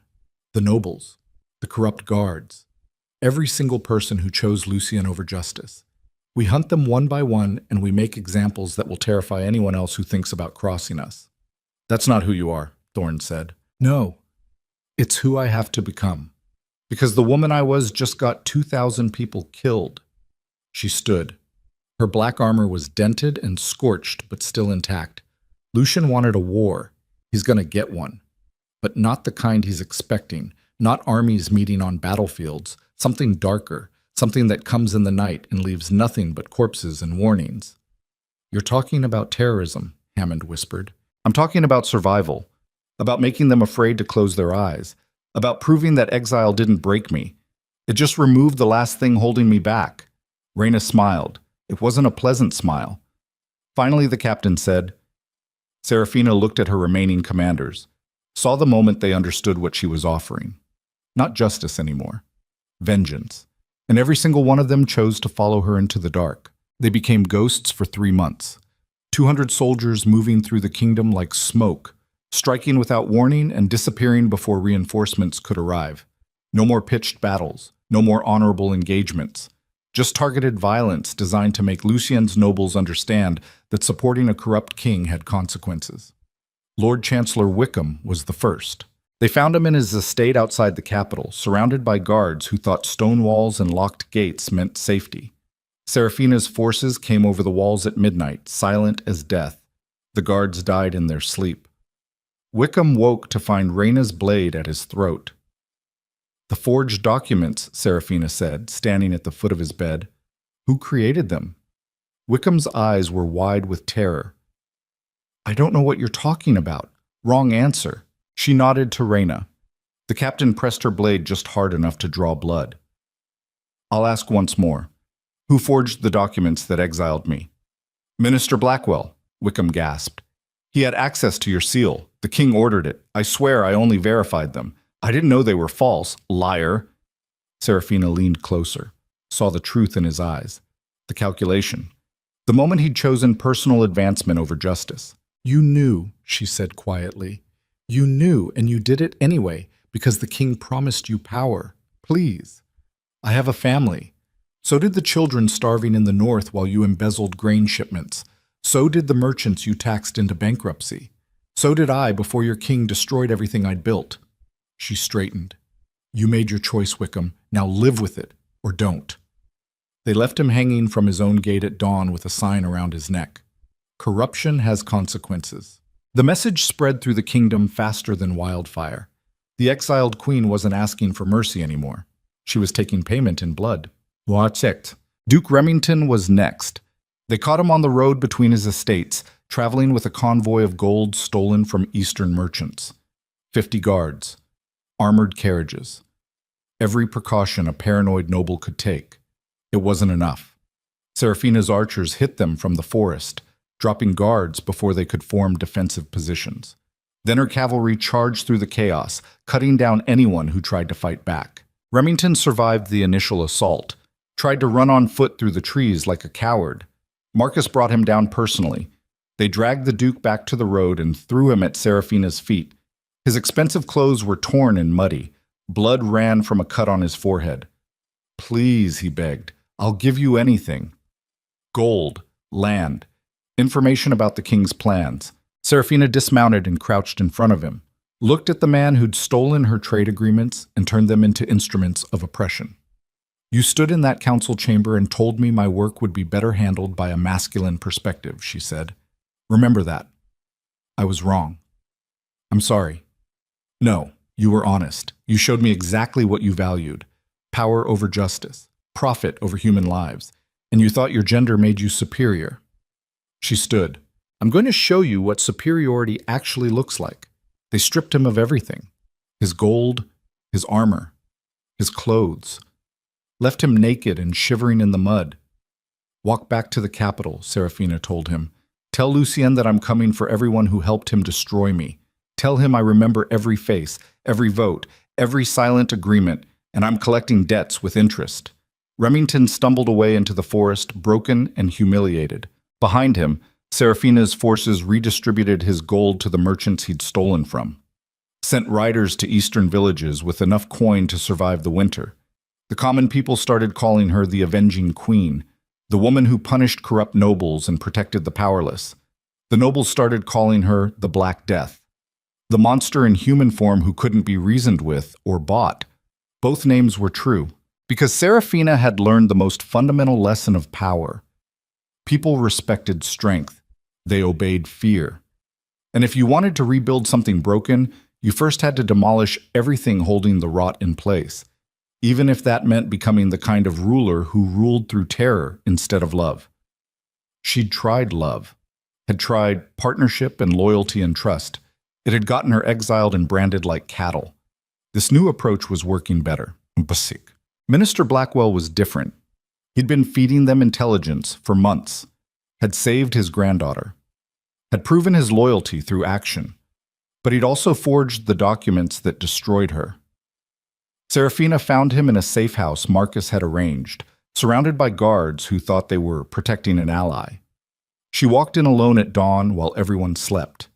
Blackwell woke to find her sitting beside his bed, her sword resting across her knees. Your Majesty, he whispered. I wasn't expecting you. Clearly. Serafina studied him in the gray morning light. Saw an old man who'd made terrible choices and spent months trying to atone for them. Saw genuine remorse, genuine effort to make things right. Saw that none of it mattered. You forged the documents, she said. Not a question, a statement. Blackwell's face crumpled. Yes. The king ordered it, said you were becoming too powerful, too independent, that you threatened the stability of his rule. And you agreed. I thought I was protecting the kingdom. Lucien convinced me you were planning to seize full power, that you'd marginalize him and rule alone, so you destroyed me to save him. I was wrong. I know that now. I've spent months trying to make amends. Serafina let that sit between them. You saved my life with your intelligence, she said, finally. You helped topple Remington. You've proven your value. Then you'll spare me. No. The word dropped like a stone. Blackwell's hands started shaking. Your Majesty, please. I have a daughter, a grandchild. So did the families torn apart by the exile you facilitated. So did the merchants destroyed by the nobles you empowered. So did I before you helped erase my entire existence. But I helped you. I gave you information. Yes. And that's the only reason you'll die quickly instead of slowly. She stood. You made a choice, Minister Blackwell. You chose to believe a corrupt king over your own conscience. You chose personal safety over justice. And now you're learning that some choices can't be undone with months of good behavior. Please, not in front of my guards. They think I'm loyal to you. They are loyal to me. They just don't know yet that loyalty doesn't erase guilt. Serafina drew her sword. Blackwell closed his eyes. The blade was clean and quick.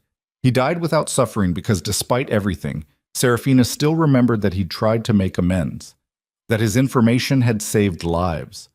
But trying wasn't enough anymore. Actions had consequences.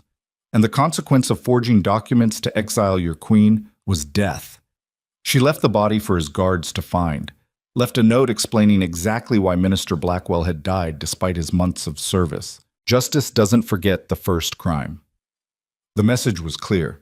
Even allies weren't safe if they'd betrayed her before. Even helpful informants would pay for their original sins. It was brutal, unforgiving, exactly the kind of rule that would make people think twice before crossing her. Marcus met her outside the safe house.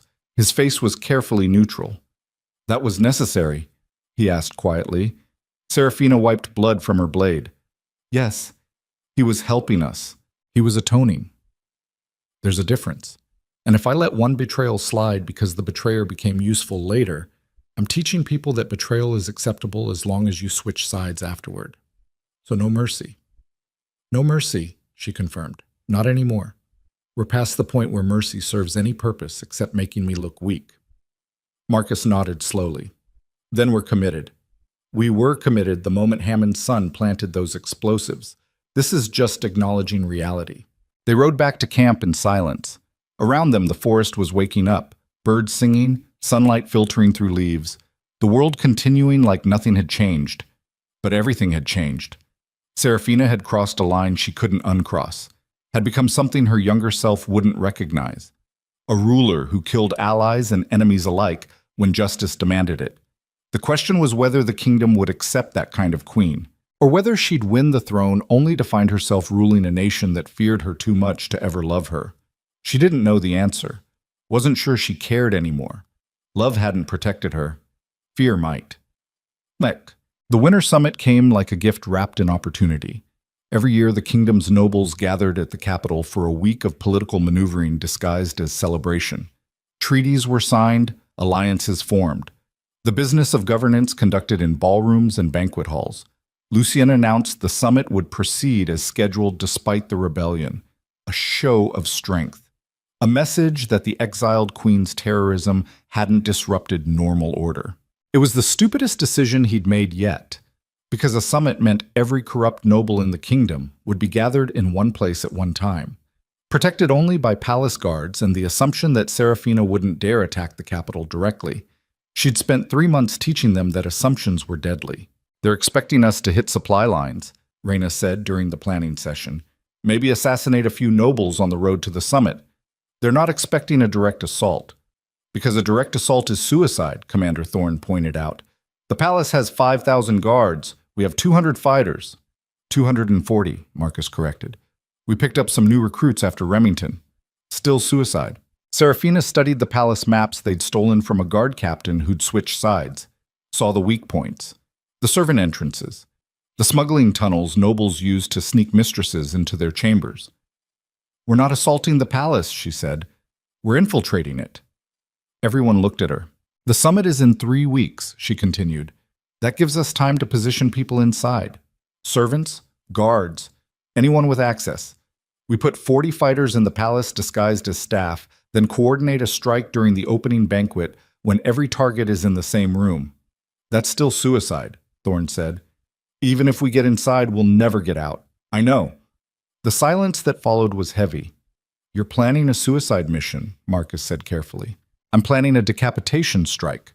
We kill Lucian, Evelyn, every noble who supported the exile, everyone who chose corruption over the kingdom's welfare. And we do it publicly in front of whatever witnesses survive. And then they kill us. Probably. But they'll remember what we died for. They'll remember that someone was willing to sacrifice everything to stop the rot. And maybe that memory will be enough to inspire the next generation to actually fix what we couldn't. This is insane, Hammond said. We've spent months building momentum, gaining support. We're close to having enough forces to actually win. No, we're not. Serafina's voice was flat. We lost that chance at Ashford Plain. Right now we're just prolonged resistance. Terrorists making nobles nervous but not actually threatening the throne. If we want to change the kingdom, we need to remove the people destroying it. All at once. All in one night. So we die. So we win. Even if we don't survive it, Reyna smiled. Finally, someone's talking sense. You're serious, Marcus said. You actually want to die. I want to matter, Serafina corrected. I want my death to mean something more than a footnote about an exiled queen who died in the forest. If I'm going to die anyway, I'd rather take every corrupt noble with me and give the kingdom a chance to rebuild clean. She looked around at her commanders, saw them processing what she was proposing, understanding that this was the end game, the final play. No one's required to come, she said. Anyone who wants to walk away can do it right now. No judgment, no consequences. You've all done enough. Nobody moved. How do we get 40 people inside the palace? Thorne asked. Serafina smiled. It wasn't a nice smile. We use the one advantage we have that Lucian's forgotten about. What's that? I used to be queen, I know every secret entrance, every hidden passage, every way to move through that palace without being seen, and I know exactly which servants can be bribed or blackmailed into helping us. She started marking positions on the map. 10 fighters come in through the laundry, another 10 through the wine cellars, 5 through the stables, 5 more through the eastern chapel entrance that nobles use for private prayers. The remaining 10, including me, walk in through the front gate. The front gate, Marcus repeated. During the summit, every noble brings a retinue. We pose as Duke Hammond's servants. His real staff will be elsewhere creating distraction. By the time anyone realizes we're not who we claim to be, we'll already be inside. And once we're in, we wait for the opening banquet. Every noble will be in the great hall, Lucien and Evelyn on the high table, guards stationed at the entrances, but not inside the hall because it's supposed to be a celebration. That's when we strike. With what? Serafina pulled out a small vial of clear liquid. Poison, fast-acting, odorless. We dose the wine servers bring to the high table. Within minutes, every noble who drinks dies. Lucien, Evelyn, the whole inner circle gone before they even understand what's happening. And us, we fight our way out if we can, die trying if we can't. Either way, the job's done. Marcus stared at her. You've changed. Yes, I have. Because the woman who believed in mercy and second chances got 2,000 people killed. This version learns from mistakes. There was no pride in her voice, no satisfaction, just cold acceptance of what she'd become. A killer, a terrorist, a queen willing to sacrifice everything, including her own humanity, to save a kingdom that had already rejected her. But rejection didn't matter anymore. Victory did. And sometimes victory required becoming the monster everyone already thought you were. When do we leave? Raina asked. 2 weeks. That gives us time to position everyone and coordinate timing. We'll have one chance at this. One night to either change everything or die trying. Raina nodded. I'll start selecting fighters. Choose people without families, Serafina said. People who have nothing left to lose. Because I won't lie to them about what this is. It's a suicide mission dressed up as strategy. Anyone who comes needs to understand they're not coming back. Understood. The planning session continued deep into the night, every detail mapped out, every contingency considered. By dawn, they had a plan that was equal parts brilliant and insane. Exactly the kind of plan desperate people made when conventional warfare had already failed. Meet. The 2 weeks passed like a countdown to execution. Serafina spent her days training and her nights memorizing palace layouts she already knew by heart. Raina drilled the strike team until they could move through infiltration scenarios in their sleep. Marcus coordinated with contacts inside the capital to arrange disguises and forge documents. Hammond pulled her aside 3 days before they were scheduled to leave. This is suicide, he said bluntly. Yes. And you're fine with that. I'm resigned to it. There's a difference. Hammond studied her. You used to believe in hope. Hope got me branded and exiled. Fear and consequences get results. Is that really what you want your legacy to be? The queen who ruled through terror. Serafina turned to face him fully. My legacy is going to be the woman who stopped a corrupt king from destroying the kingdom. Whether I'm remembered as a hero or a monster doesn't matter as long as the work gets done. That's not true. You care. I used to care. Now I just want to finish this before I lose whatever pieces of myself are still worth saving. She walked away before Hammond could respond, before he could see the cracks in her armor. The exhaustion that came from months of being harder and colder and more ruthless than she'd ever imagined herself capable of becoming. Because the truth was that she did care, cared desperately, cared so much it physically hurt to think about dying before she could see the kingdom rebuilt into something worth saving. But caring made you weak, made you hesitate at critical moments, made you vulnerable to betrayal by people who recognized your compassion as something that could be exploited. So she buried the caring deep down where it couldn't interfere with what needed to be done. And she focused on the mission, on killing everyone who'd destroyed her, on making sure their deaths meant something even if hers didn't. They entered the capital separately over 3 days.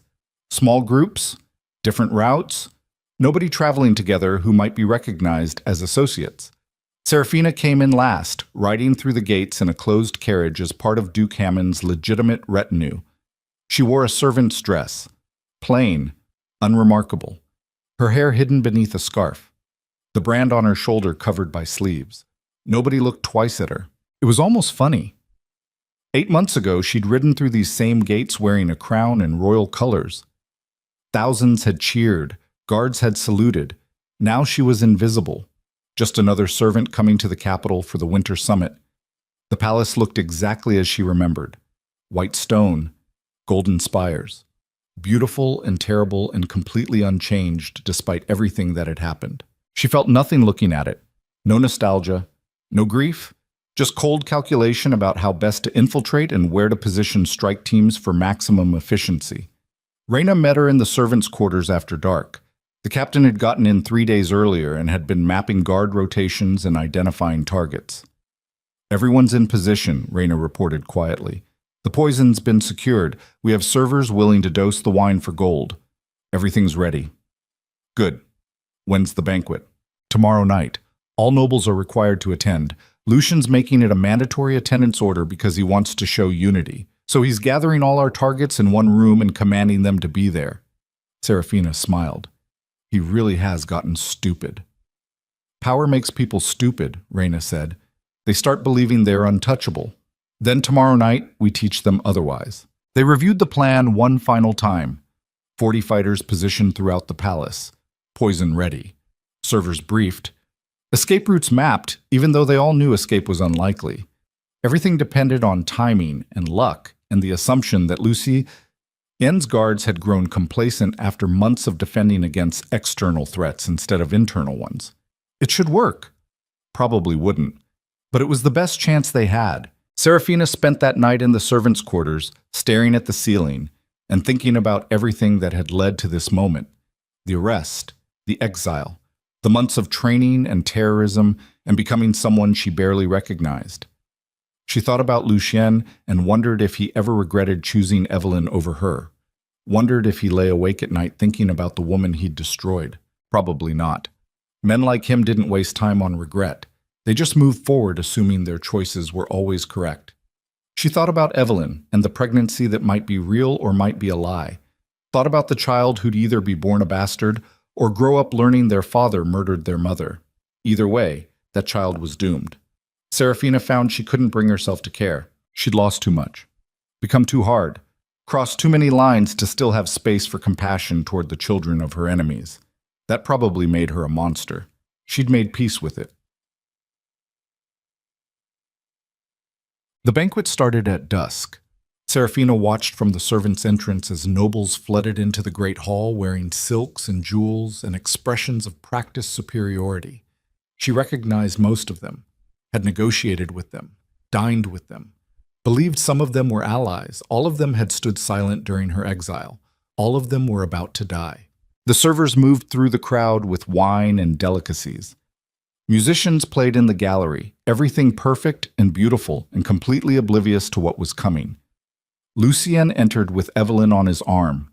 Serafina's hands tightened on the doorframe. He looked the same, handsome, confident, every inch the king. His crown caught the candlelight. His royal robes flowed behind him like something from a painting. Evelyn wore Serafina's crown, the queen's crown that should never have touched another woman's head. She wore it like she'd earned it. Serafina felt rage so pure and absolute it almost stopped her heart. That crown had been her grandmother's, had been passed down through generations of queens who'd actually ruled instead of just playing dress-up in stolen chambers. And now a servant mistress who'd betrayed her way into power was wearing it like a trophy. Not for much longer. Lucien raised his hand and the hall fell silent. "My loyal nobles," he began. His voice carried through the space.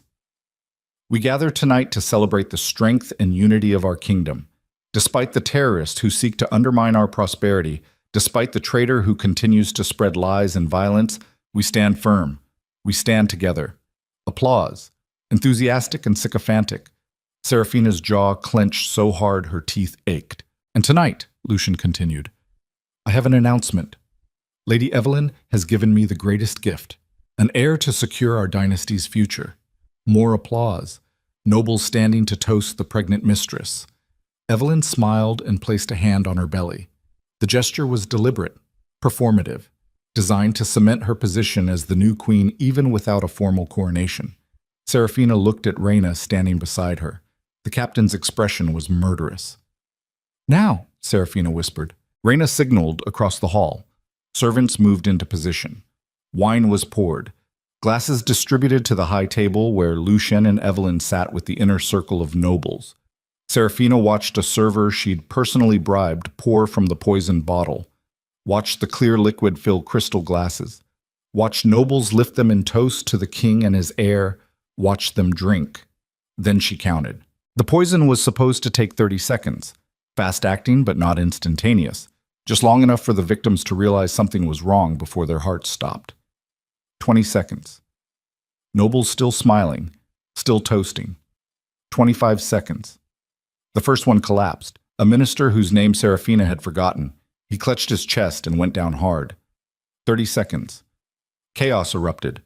Nobles dropping everywhere, screaming, guards rushing forward, the musicians stopping mid-song. And on the high table, Lucien stared at his wineglass in horror. Evelyn was already convulsing. "Now," Serafina said again. This time she said it loud enough to carry. 40 fighters emerged from concealed positions, servants dropping their disguises and drawing weapons, guards who'd been bribed or blackmailed turning on their fellows. Serafina walked into the great hall with her sword drawn and her face finally visible. The surviving nobles saw her and screamed. "Hello, Lucien," she said. The king stood frozen at the high table. Around him, his inner circle was dying. Evelyn had stopped moving entirely, foam at her mouth, the stolen crown askew on her head. "You," he whispered. "Me," Serafina confirmed. She crossed the hall toward him. Guards tried to stop her, but her fighters cut them down. Blood spread across marble floors that had once hosted celebrations and treaty signings. "This was supposed to be a summit about unity," she said, "about the strength of your kingdom, but all I see is corruption dying the way it should have died years ago. You're insane." "No, I'm what you created when you chose to destroy me instead of ruling beside me."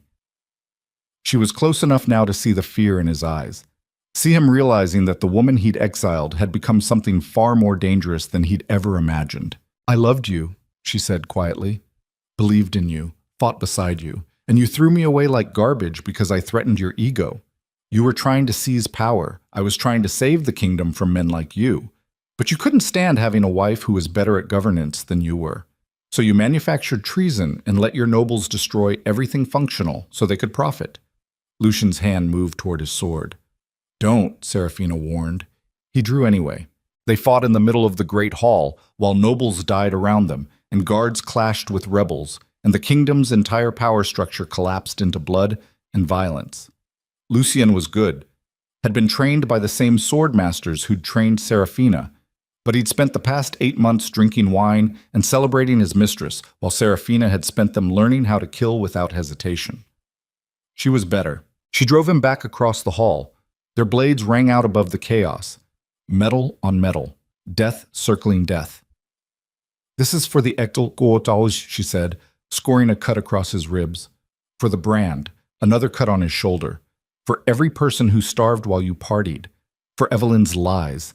For thinking you could erase me and face no consequences." Lucien stumbled, went down on one knee. Serafina stood over him with her blade at his throat. Around them, the fighting was dying down. Most of the nobles were dead. Most of the guards had fled or switched sides. Her 40 fighters had done exactly what they'd been trained to do. "Die screaming or beg," she told Lucien. "I don't care which."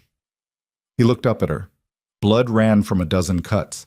His crown had fallen off somewhere during the fight. "You'll never rule them," he gasped. "They'll never accept a queen who took the throne through murder. Then I'll rule through fear instead of love. Either way, I'll rule. And you'll be a footnote about what happens to corrupt kings." She raised her sword. The doors to the great hall exploded inward. Royal reinforcements poured in, hundreds of them. Fresh guards who'd been stationed outside the palace. Soldiers loyal to the crown who'd finally realized what was happening. Serafina's fighters turned to face them, but there were too many. They'd completed the assassination, but they were outnumbered 20-1. "Run!" Reyna screamed, but there was nowhere to run. They were surrounded. trapped in the great hall with dead nobles and dying rebels, and a king who was still alive beneath Serafina's sword. She could kill him, could end it right now, drive her blade through his throat and complete the mission even if it meant dying 30 seconds later. Or she could run and try to survive and maybe rebuild for another attempt. The choice hung in front of her for one impossible heartbeat. Then Commander Thorne appeared at her side. "Go," he said. "We'll hold them. You'll die. We're already dead." "You're not. Go finish this." Serafina looked at Lucien kneeling beneath her blade, looked at Thorne preparing to sacrifice himself, looked at Reyna fighting through guards toward a servant exit, made her choice. She ran. Behind her, Thorne and 20 other fighters formed a defensive line and bought her escape with their lives. She heard them dying as she fled through the palace, heard their screams mixing with the sounds of steel and death, but she kept running. Through servant corridors she'd memorized, down hidden staircases, out through a smuggling tunnel that opened into the city streets. Reyna and Marcus were waiting with horses. "Go!" Marcus shouted. "Before they lock down the city!" They rode hard through the capital streets. Behind them, alarm bells rang, guards mobilized, the entire military apparatus of the kingdom waking up to hunt them down.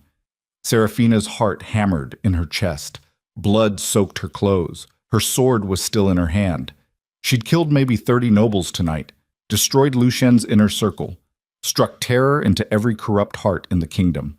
But she'd failed to kill the king. And failure meant this war would continue, meant more death, more sacrifice, more becoming something even darker than she'd already become. They made it to the city gates just as they were closing, crashed through on horseback, guards shouting behind them, disappeared into the forest beyond the walls. And Serafina understood with perfect clarity that tonight hadn't ended anything. It had just raised the stakes to a level where only total victory or total annihilation remained. They rode through this night until the horses collapsed from exhaustion. 3 survivors. Serafina, Reyna, Marcus. Out of 40 fighters who'd infiltrated the palace, only 3 made it out alive. The rest had died buying time for an escape that felt increasingly pointless with every mile they put between themselves and the capital. They stopped in a burned-out village that had been abandoned months ago during one of Lucien's purges. No people, no witnesses, just empty buildings and the ghosts of families who'd fled or died. Serafina dismounted and immediately vomited. The adrenaline was wearing off and her body was processing what they'd done. What she'd done. 30 nobles dead. Commander Thorne dead. 20 fighters dead. And Lucien still breathing. She'd had him. Blade at his throat, one thrust away from ending it, and she'd chosen survival over completion. The realization sat in her stomach like poison. She'd become someone willing to kill allies for past betrayals, but she'd spared her enemy when it mattered most. Had let Lucien live because some pathetic survival instinct had kicked in at the critical moment. Weakness. After everything. After all the hardness she'd cultivated. Still weak when it counted. Reyna appeared beside her with a water skin. "Drink," the captain said. Serafina shook her head. "Couldn't imagine putting anything in her body right now." "That wasn't a request, Your Majesty. Drink or I'll make you." The title cut deeper than it should have. Your Majesty. Like she was still a queen instead of a fugitive terrorist who'd just failed the most important mission of her life. But she took the water and drank because Reyna was right. Survival required basic maintenance even when you wanted to lie down and let the world end. Marcus was checking their supplies. His face was grim. "We have enough food for maybe 3 days," he reported. "No gold, no weapons beyond what we're carrying, and every soldier in the kingdom is going to be looking for us by dawn." "Then we disappear," Serafina said. Her voice came out hollow. "Find somewhere remote and stay hidden until they stop searching." "And then what?" Marcus asked. "We spend the rest of our lives hiding in forests while Lucien consolidates power and makes sure nothing like tonight ever happens again. What else is there?" "We failed. The mission was to kill the king and his inner circle. We killed the circle but not the king. That's not victory. That's just expensive terrorism. We killed 30 corrupt nobles," Reyna pointed out, "destroyed his power base, proved he's vulnerable. That's not nothing. It's not enough." Serafina sat down hard against a crumbling wall, felt the weight of 8 months crashing down on her all at once. The exile, the training, the killings, The slow transformation into something she barely recognized, all of it building toward tonight, toward one perfect moment of justice. And she'd flinched, had chosen her own life over completing the mission. The woman she'd become should have killed Lucian and died content knowing the job was done. But some remnant of her old self, some piece that still valued survival over sacrifice, had made her run instead. She didn't know which version she hated more. "We need to keep moving," Marcus said gently. "Staying here is suicide." "Everything's suicide," Serafina muttered. "Running, fighting, hiding, all of it just delays the inevitable." "Then what do you want to do?" The question hung in the burned village like a challenge. What did she want? Not the throne. That much had become clear during the fight with Lucien. Standing over him with her blade ready, she'd felt no triumph, no satisfaction, just exhaustion and the knowledge that killing him wouldn't undo what he'd done to her, wouldn't heal the brand on her shoulder or erase 8 months of becoming someone capable of murdering allies. The crown wouldn't fix her. Victory wouldn't make her whole. Nothing would. Because the woman who'd been exiled was dead, had died in that forest while fever burned through her infected brand, had been replaced by this harder, colder version who understood that power required sacrifice and justice demanded blood. But this version was tired, so desperately tired of fighting and killing and being the monster everyone needed her to be. "I want it to be over," she said finally. "I want to stop waking up planning who to kill next. I want to stop being afraid that everyone close to me is about to betray me. I want to stop carrying all of this." She gestured vaguely at herself, at the blood-soaked armor and the sword and the weight of 30 murders. "But it won't be over until Lucian's dead," she continued. "And I can't kill him from hiding, so I don't know what I want except for it to end somehow." Marcus and Reyna exchanged glances. "Then we make it end," Reyna said. "How?" "The same way we've done everything else. We find a weakness and we exploit it until something breaks. Lucian doesn't have weaknesses anymore. We killed everyone close to him, isolated him, and he's still standing." "Everyone has weaknesses," Marcus said quietly. "We just haven't found his yet." They found it 3 days later in a message that arrived by carrier pigeon. The bird landed exhausted at their temporary camp with a note tied to its leg. Marcus opened it carefully, checking for traps or poison. Then his face went pale. "What?" Serafina asked. "It's from someone inside the palace. They're offering information." "About what?" "About Evelyn's child." Serafina took the note and read it herself. The handwriting was unfamiliar, but the content was explosive. "Lady Evelyn Marrow survived the poisoning. She's recovering in the royal chambers under guard. But the child she carries is not the king's. It belongs to Lord Wilhelm, one of the nobles who died at the banquet. Evelyn was having an affair with him for months. The king doesn't know. I have proof. Meet me at the old mill at midnight tomorrow if you want it." The note was unsigned. "It's a trap," Reyna said immediately. "Probably," Serafina agreed. "But if it's true, if we can prove the child isn't Lucien's, we destroy the legitimacy he's been building. We prove he's either a fool or a liar. Either he knows and is claiming a bastard as his heir, or he doesn't know and is being cuckolded by his dead mistress. Either way, he looks weak," Marcus finished. "Exactly." Serafina read the note again, felt something stirring that she'd thought was dead. Not hope, exactly. More like possibility. A crack in the armor of inevitability. "We go," she decided. "It's suicide," Reyna repeated. "Then it's suicide. But we're out of options and out of time. If there's even a chance this information is real, we have to take it." Marcus nodded slowly. "I'll scout the location first. Make sure it's not an ambush." "It's definitely an ambush," Serafina said. "But maybe we can survive it anyway." The old mill sat beside a river that had run dry years ago during a drought nobody had bothered to fix. The building was half collapsed, its water wheel broken and rotting, perfect place for a trap. Serafina approached at midnight with Reyna at her side and Marcus watching from the tree line with a bow. They discussed elaborate plans and careful strategies, but ultimately decided on directness. If this was their last stand, they'd face it head-on instead of sneaking. A figure waited inside the mill, hooded and hidden in shadows. Serafina drew her sword. Reyna did the same. "Show yourself," Serafina called. The figure stepped into a shaft of moonlight and pulled back their hood. Seraphina's breath caught. It was a woman she recognized from the palace, Lady Catherine Frost, a minor noble who'd always been kind to Seraphina during her time as queen, one of the few who'd looked uncomfortable during the exile. "Your Majesty," Catherine said. Her voice shook. "I'm so sorry. For everything. Why are you here?" "Because I can't watch what's happening anymore. Can't stay silent while Lucien destroys everything decent about this kingdom."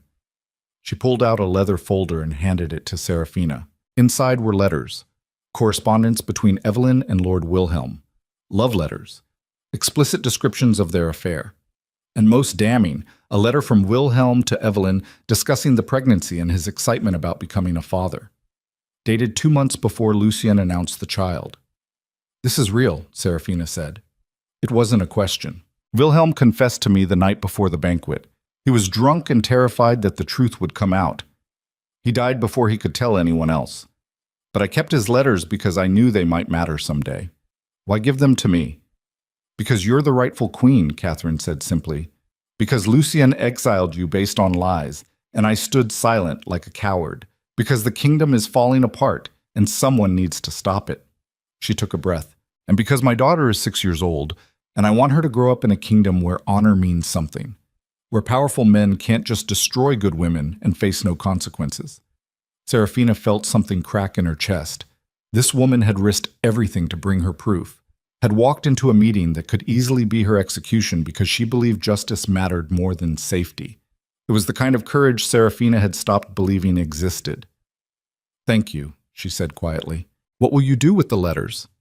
"I don't know yet, but they change everything." Catherine nodded. "There's something else you should know. Evelyn survived the poison, but she's weak, fragile. The physicians say she might not survive childbirth, and Lucien is desperate to ensure the succession. He's planning to marry her formally within the month. Marry her.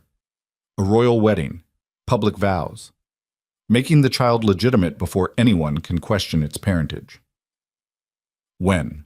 3 weeks. He's already sent invitations to every noble in the kingdom, commanded their attendance. It's supposed to be a show of strength, proof that the assassination attempt failed to weaken him.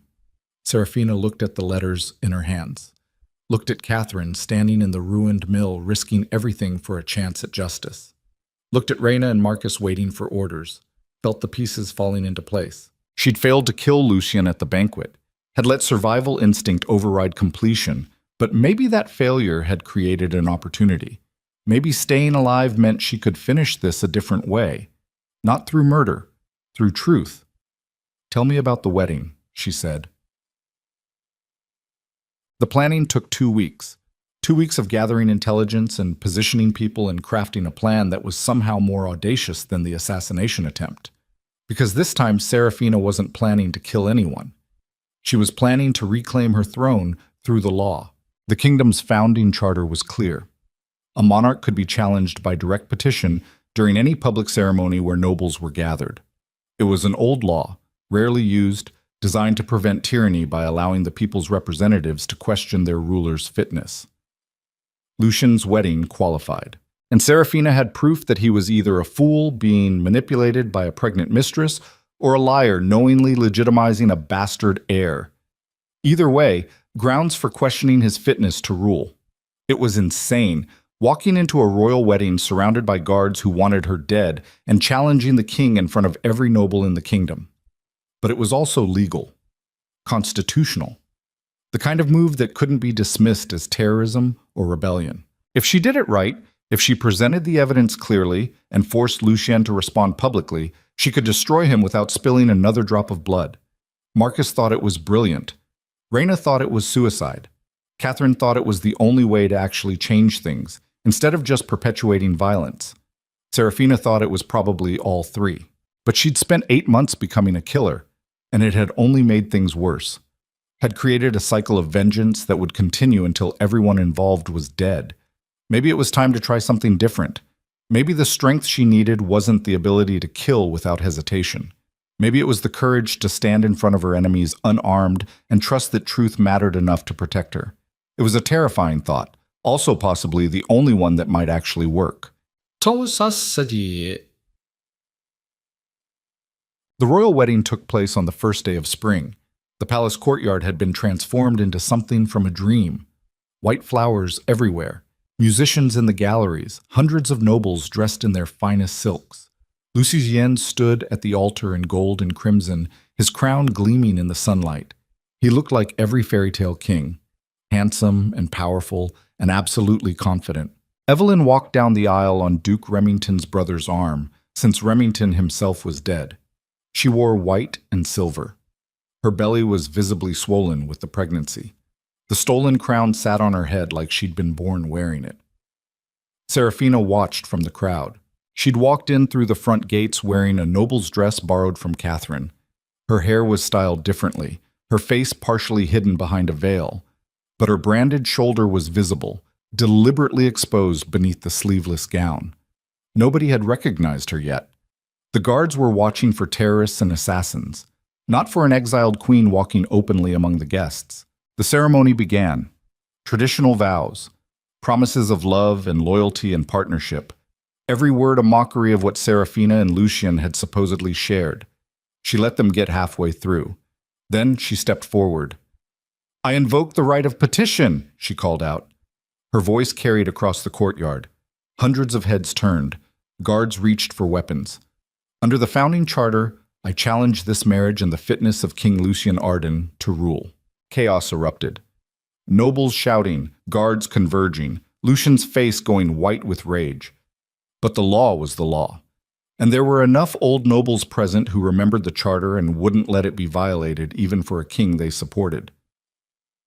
The High Chancellor stepped forward, an ancient man who'd served 4 monarchs and took constitutional law seriously. "Who makes this petition?" he demanded. "I do," Serafina said. She pulled off her veil. "Let everyone see her face. Let them see the brand on her shoulder and the scars she'd earned in exile. Queen Serafina Vale, rightful ruler of this kingdom, exiled on false charges by a king who wanted to replace me with his mistress." The courtyard went dead silent. Lucien found his voice. "She's a traitor, a murderer. Arrest her immediately." "You can't arrest someone making a legal petition," the High Chancellor said. His voice was dry. "The law is clear. She has the right to be heard." "This is absurd," Evelyn hissed. "She's trying to ruin our wedding out of jealousy."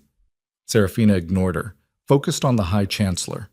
"I have proof," she said, "that King Lucien is knowingly legitimizing a bastard child, that the woman he's marrying has been unfaithful, and the child she carries belongs to Lord Wilhelm, not the king." She held up the letters Catherine had given her.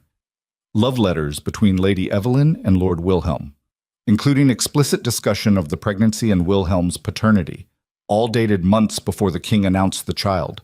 The crowd erupted again, this time in shock instead of outrage. "Those are forgeries," Lucien shouted, "just like the documents you supposedly used to frame yourself." "Then have them examined," Serafina said calmly.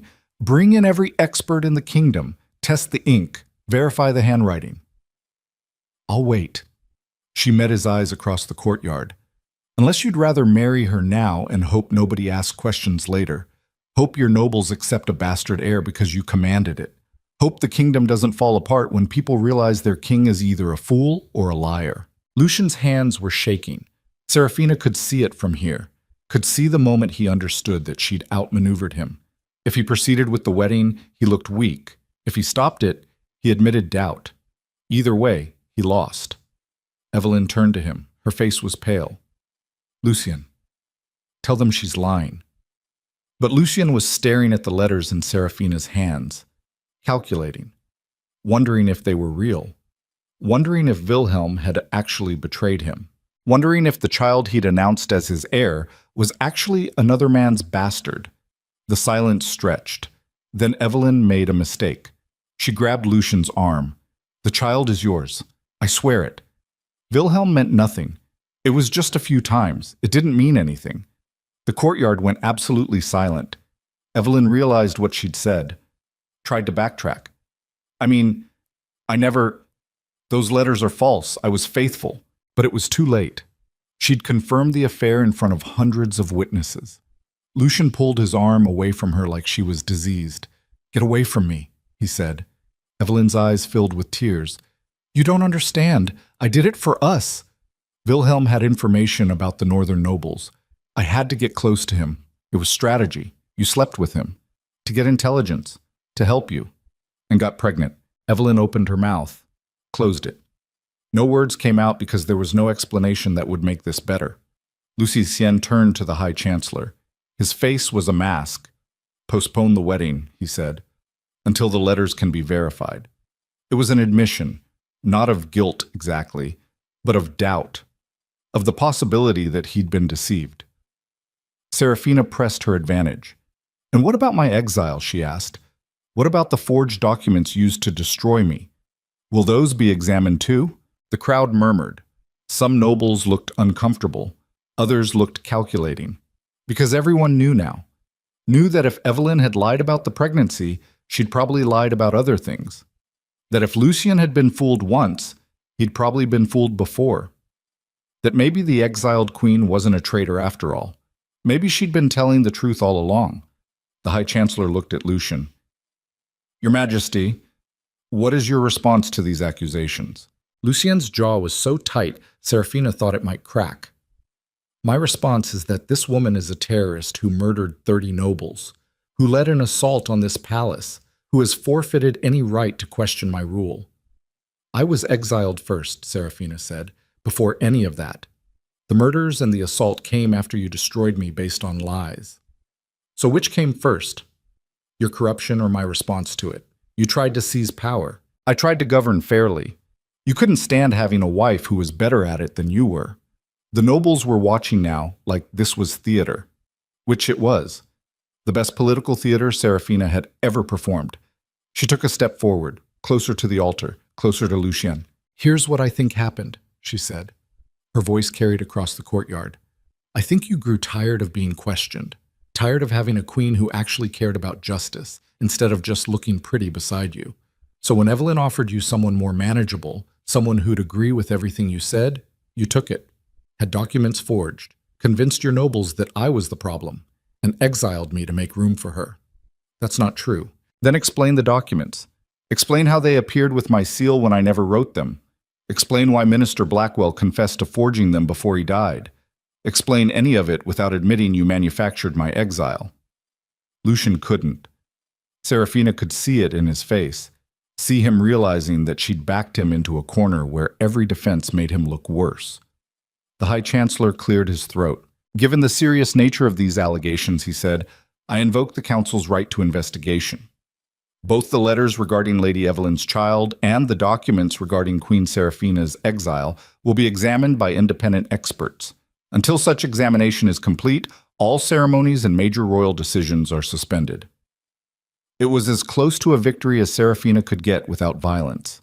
The wedding was stopped. Lucien's authority questioned, Evelyn exposed as unfaithful at minimum, and Serafina standing in front of everyone alive and undefeated. She turned to leave, had made her point, planted enough doubt to fracture Lucien's support, but Lucien's voice stopped her. You think you've won, he said. His voice was raw, broken. Think you've destroyed me with words and legal procedures, but you're still a murderer, still the woman who poisoned 30 people at a banquet, and that doesn't go away just because you made me look bad at my wedding. Serafina turned back, looked at the man she'd once loved, saw nothing there worth saving. You're right, she said quietly. I am a murderer. I killed people who chose corruption over justice, who stood by while innocents starved, who destroyed lives to protect their power. And I'd do it again. She paused. But the difference between us is that I own what I've become. I don't hide behind crowns and ceremony and pretend my hands are clean. You're a coward who destroys people and claims it's for the kingdom. I'm a killer who knows exactly what I am. Which one of us do you think the kingdom will choose? She walked away before he could answer. Behind her, the wedding that should have legitimized his rule collapsed into chaos, and Serafina felt something shift, not victory, not triumph, just the exhausted relief of knowing she'd finally fought back without losing more pieces of herself. She'd used truth instead of violence, law instead of murder. It might not be enough, might not win her the throne, but at least she'd stopped becoming something worse. The investigation took 2 months. 2 months of Serafina living in safe houses while experts examined documents and interviewed witnesses. 2 months of the kingdom fracturing as nobles chose sides. 2 months of Lucian's support eroding like sand beneath a wave. The results came during the summer council. The High Chancellor presented his findings to the assembled nobles with Serafina and Lucian both present under heavy guard. Regarding Lady Evelyn's child, the Chancellor said, "The letters are authentic. Lord Wilhelm's handwriting has been verified by 3 independent experts. The timeline confirms that the child cannot be the king's based on conception dates, and the king's documented absences from the capital during the relevant period. Evelyn wasn't present, had fled the capital weeks ago when it became clear the investigation would expose her. The child is a bastard," the Chancellor continued.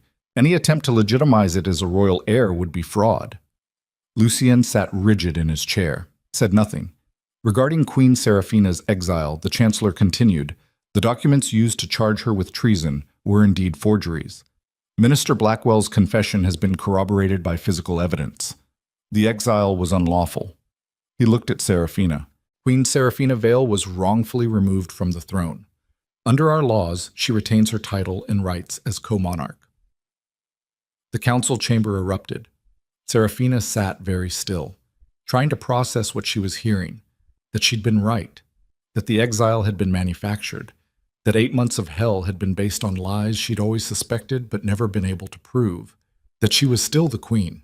However, the Chancellor said loudly over the noise, "Queen Serafina has admitted to multiple murders during her exile, to leading an assault on the palace, to poisoning nobles at a state function. These crimes cannot be ignored." He looked at both of them now. Lucien and Serafina, king and queen, partners who destroyed each other. "I recommend the following resolution," he said. "King Lucien will abdicate. His unlawful exile of the queen and his attempt to legitimize a bastard heir constitute gross violations of his oath. Queen Serafina will assume sole rule but will face trial for the murders committed during her exile. The council will determine appropriate consequences for her actions while acknowledging the circumstances that drove them." It was the most diplomatic fuck you Serafina had ever witnessed. Lucien would lose everything, but Serafina would have to answer for what she'd become in response. Fair, brutal, exactly what they both deserved. Lucien stood abruptly. His chair fell backward. "I won't abdicate," he said. "I am the king. You can't remove me based on the word of a murderer." "We can and we will," Duke Hammond said from the back of the chamber. He'd arrived 3 days ago with what remained of the northern forces. "Your lies destroyed this kingdom. Your corruption has killed thousands. The only question is whether you leave the throne alive or dead." Lucien looked around the room, saw noble after noble refusing to meet his eyes, saw his support evaporating in real time, saw that he'd finally lost. "Fine," he spat. "Take it. Take the crown and the kingdom and the responsibility of trying to fix everything that's broken. See how long you last before they turn on you too." He tore off his crown and threw it on the floor. Then he walked out. Guards followed to escort him to exile. The same exile he'd inflicted on Serafina. The same brand on his shoulder that she carried. Justice, poetic and painful. Serafina picked up the crown from where it had fallen, felt the weight of gold and responsibility and all the deaths it had taken to get here. The Chancellor approached her carefully. "Your Majesty," he said, "do you accept the Council's recommendation?" Serafina looked at the crown in her hands, thought about what it had cost. Commander Thorne dead. Blackwell dead. 30 nobles dead. Hundreds of common soldiers dead. All because 2 people who should have ruled together chose pride and betrayal instead. "I accept," she said. "But I want one thing added to the resolution." "What?" "A truth commission. Every noble who participated in my unlawful exile will testify publicly about what they did and why. Every bribe, every threat, every moment they chose power over justice. All of it exposed so the kingdom understands how corruption operates and how to recognize it. And you'll face trial for your murders. Yes. Full accounting, public testimony. Whatever consequences the law demands, I won't hide from what I became any more than I'll let them hide from what they did." The Chancellor nodded slowly. "Agreed. The truth serves everyone better than silence. Then let's rebuild this kingdom on honesty for once. See if it survives better than the version built on lies." Bokem. But the trial lasted 3 weeks. Serafina testified about everything: the exile, the months in the forest, the training, the decision to become a killer instead of a victim. She didn't minimize it, didn't make excuses, just told the truth about what she'd done and why. The council listened, deliberated, returned with a verdict that surprised no one. Guilty of murder, guilty of assault, guilty of poisoning, but with extreme circumstances that explained, if not excused, the actions. The sentence was unprecedented. Serafina would rule as queen, but under council oversight for 5 years.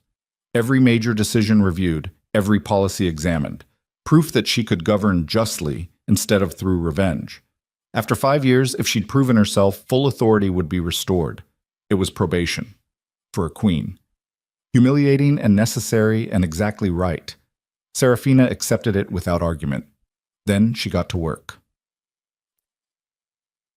The kingdom healed slowly. Serafina dismantled the corrupt systems one by one, replaced nobles who'd used their positions for profit, rebuilt trade routes, restored fair taxation, fed the starving provinces. It was exhausting, harder than fighting, harder than surviving exile, but it was also the work she'd been trained for, the governance she'd always believed in. And slowly, the kingdom started to believe in it too. Not everyone. Some nobles hated her. Some common people feared her. The woman who'd poisoned 30 nobles would never be universally loved, but she was respected, feared in a way that prevented corruption instead of enabling it. And gradually, as years passed, people started to see her not as the exiled queen or the terrorist rebel, but as the woman who'd been willing to become a monster to stop worse monsters. Reina became her head of security, Marcus her chief advisor, Catherine her liaison to the noble houses. They built something new together, not perfect, but functional, honest, better. Evelyn was never found, disappeared somewhere beyond the kingdom's borders with a bastard child and whatever guilt she carried. Lucien died in exile 3 years after his abdication, old and broken and alone. Serafina felt nothing when she heard. The revenge she'd chased for so long turned out to be meaningless compared to the satisfaction of actually fixing what he'd broken. 5 years after her trial, the council voted unanimously to restore her full authority. Queen Serafina Vale sat on her throne that day and looked out at a kingdom that had nearly destroyed itself. That had nearly destroyed her. And understood finally what real power meant. Not the ability to kill your enemies. Not the crown or the title or the fear. Real power was the choice to become better after the world tried to make you worse. Was the courage to build instead of destroy. Was looking at all the reasons to be bitter and choosing purpose instead. She'd been exiled, branded, betrayed by everyone she trusted, and she'd survived it. Not just survived, but used it to become someone who actually deserved the throne she'd almost lost. The woman who'd been destroyed in exile was gone, had died in the forest along with her naivety and trust. But this version, scarred and hard and unflinching, this version could rule a broken kingdom and make it whole. Not through fear, not through vengeance, through the simple, stubborn determination to be better than the people who'd tried to erase her. 10 years later, Serafina stood in the same garden where she'd first realized Lucien was betraying her. The winter roses had been replaced with spring flowers. Everything rebuilt. Everything changed. She was older now, gray in her dark hair, lines around her eyes. The brand on her shoulder had faded to a pale scar. But she was still standing, still ruling, still refusing to let the past define her future. A young girl approached, maybe 8 years old, the daughter of a merchant Serafina had helped years ago. "Your Majesty," the girl said shyly, "is it true you were exiled?" "Yes." "And you came back?" "Yes." "How?" Serafina smiled. It wasn't the sharp predator smile from her terrorist days. It was something softer, wiser. "I learned that survival isn't about avoiding pain," she said. "It's about choosing what you become when pain tries to break you. Some people let it make them cruel. I let it make me stronger." The girl thought about that. "Were you scared?" "Every day." "Still am sometimes. Fear doesn't go away. You just learn to function through it." She crouched down to the girl's level. "But here's what I want you to remember. People are going to try to destroy you sometimes. They're going to lie about you, betray you, try to erase you. And when that happens, You get to choose. Choose what? Whether you let them win, whether you become what they say you are, or you become something better. Whether you spend your life bitter about what was taken, or you build something new with what remains. The girl nodded seriously. I want to be like you. No, you don't, Serafina said gently. You want to be better than me. You want to learn from my mistakes so you don't have to make them yourself. What mistakes? I trusted the wrong people. Stayed silent when I should have fought back. Let things get so bad that violence became the only option. If I'd been braver earlier, maybe I could have stopped the corruption before it required bloodshed. But you fixed it. I survived it. There's a difference. Fixing things is what comes after survival. When you stop fighting and start building. She stood. The kingdom was healing, not healed. That would take generations. But healing. Moving towards something better than what had been destroyed. And Serafina was part of that, not as a warrior queen or a vengeful exile, just as a woman who'd been broken and rebuilt herself and used that experience to help others do the same. It wasn't the destiny she'd imagined. It was better, because she'd earned it.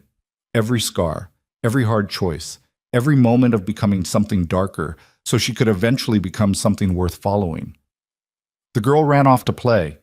Serafina watched her go, thought about the kingdom this child would inherit, thought about all the people who'd died to give her that chance, thought about Lucien and Evelyn and everyone who'd tried to erase her. They'd failed, not because Serafina was stronger or smarter or more ruthless, but because she'd refused to disappear, had refused to let their lies become the truth, had chosen to keep fighting even when fighting meant becoming something she'd never wanted to be. And in the end, that refusal had saved her, had saved the kingdom, had proven that the woman they tried to destroy had been exactly the queen they needed all along. Serafina turned back toward the palace, toward the throne room where a council meeting waited, toward the endless work of governance and justice and trying to make a broken system function.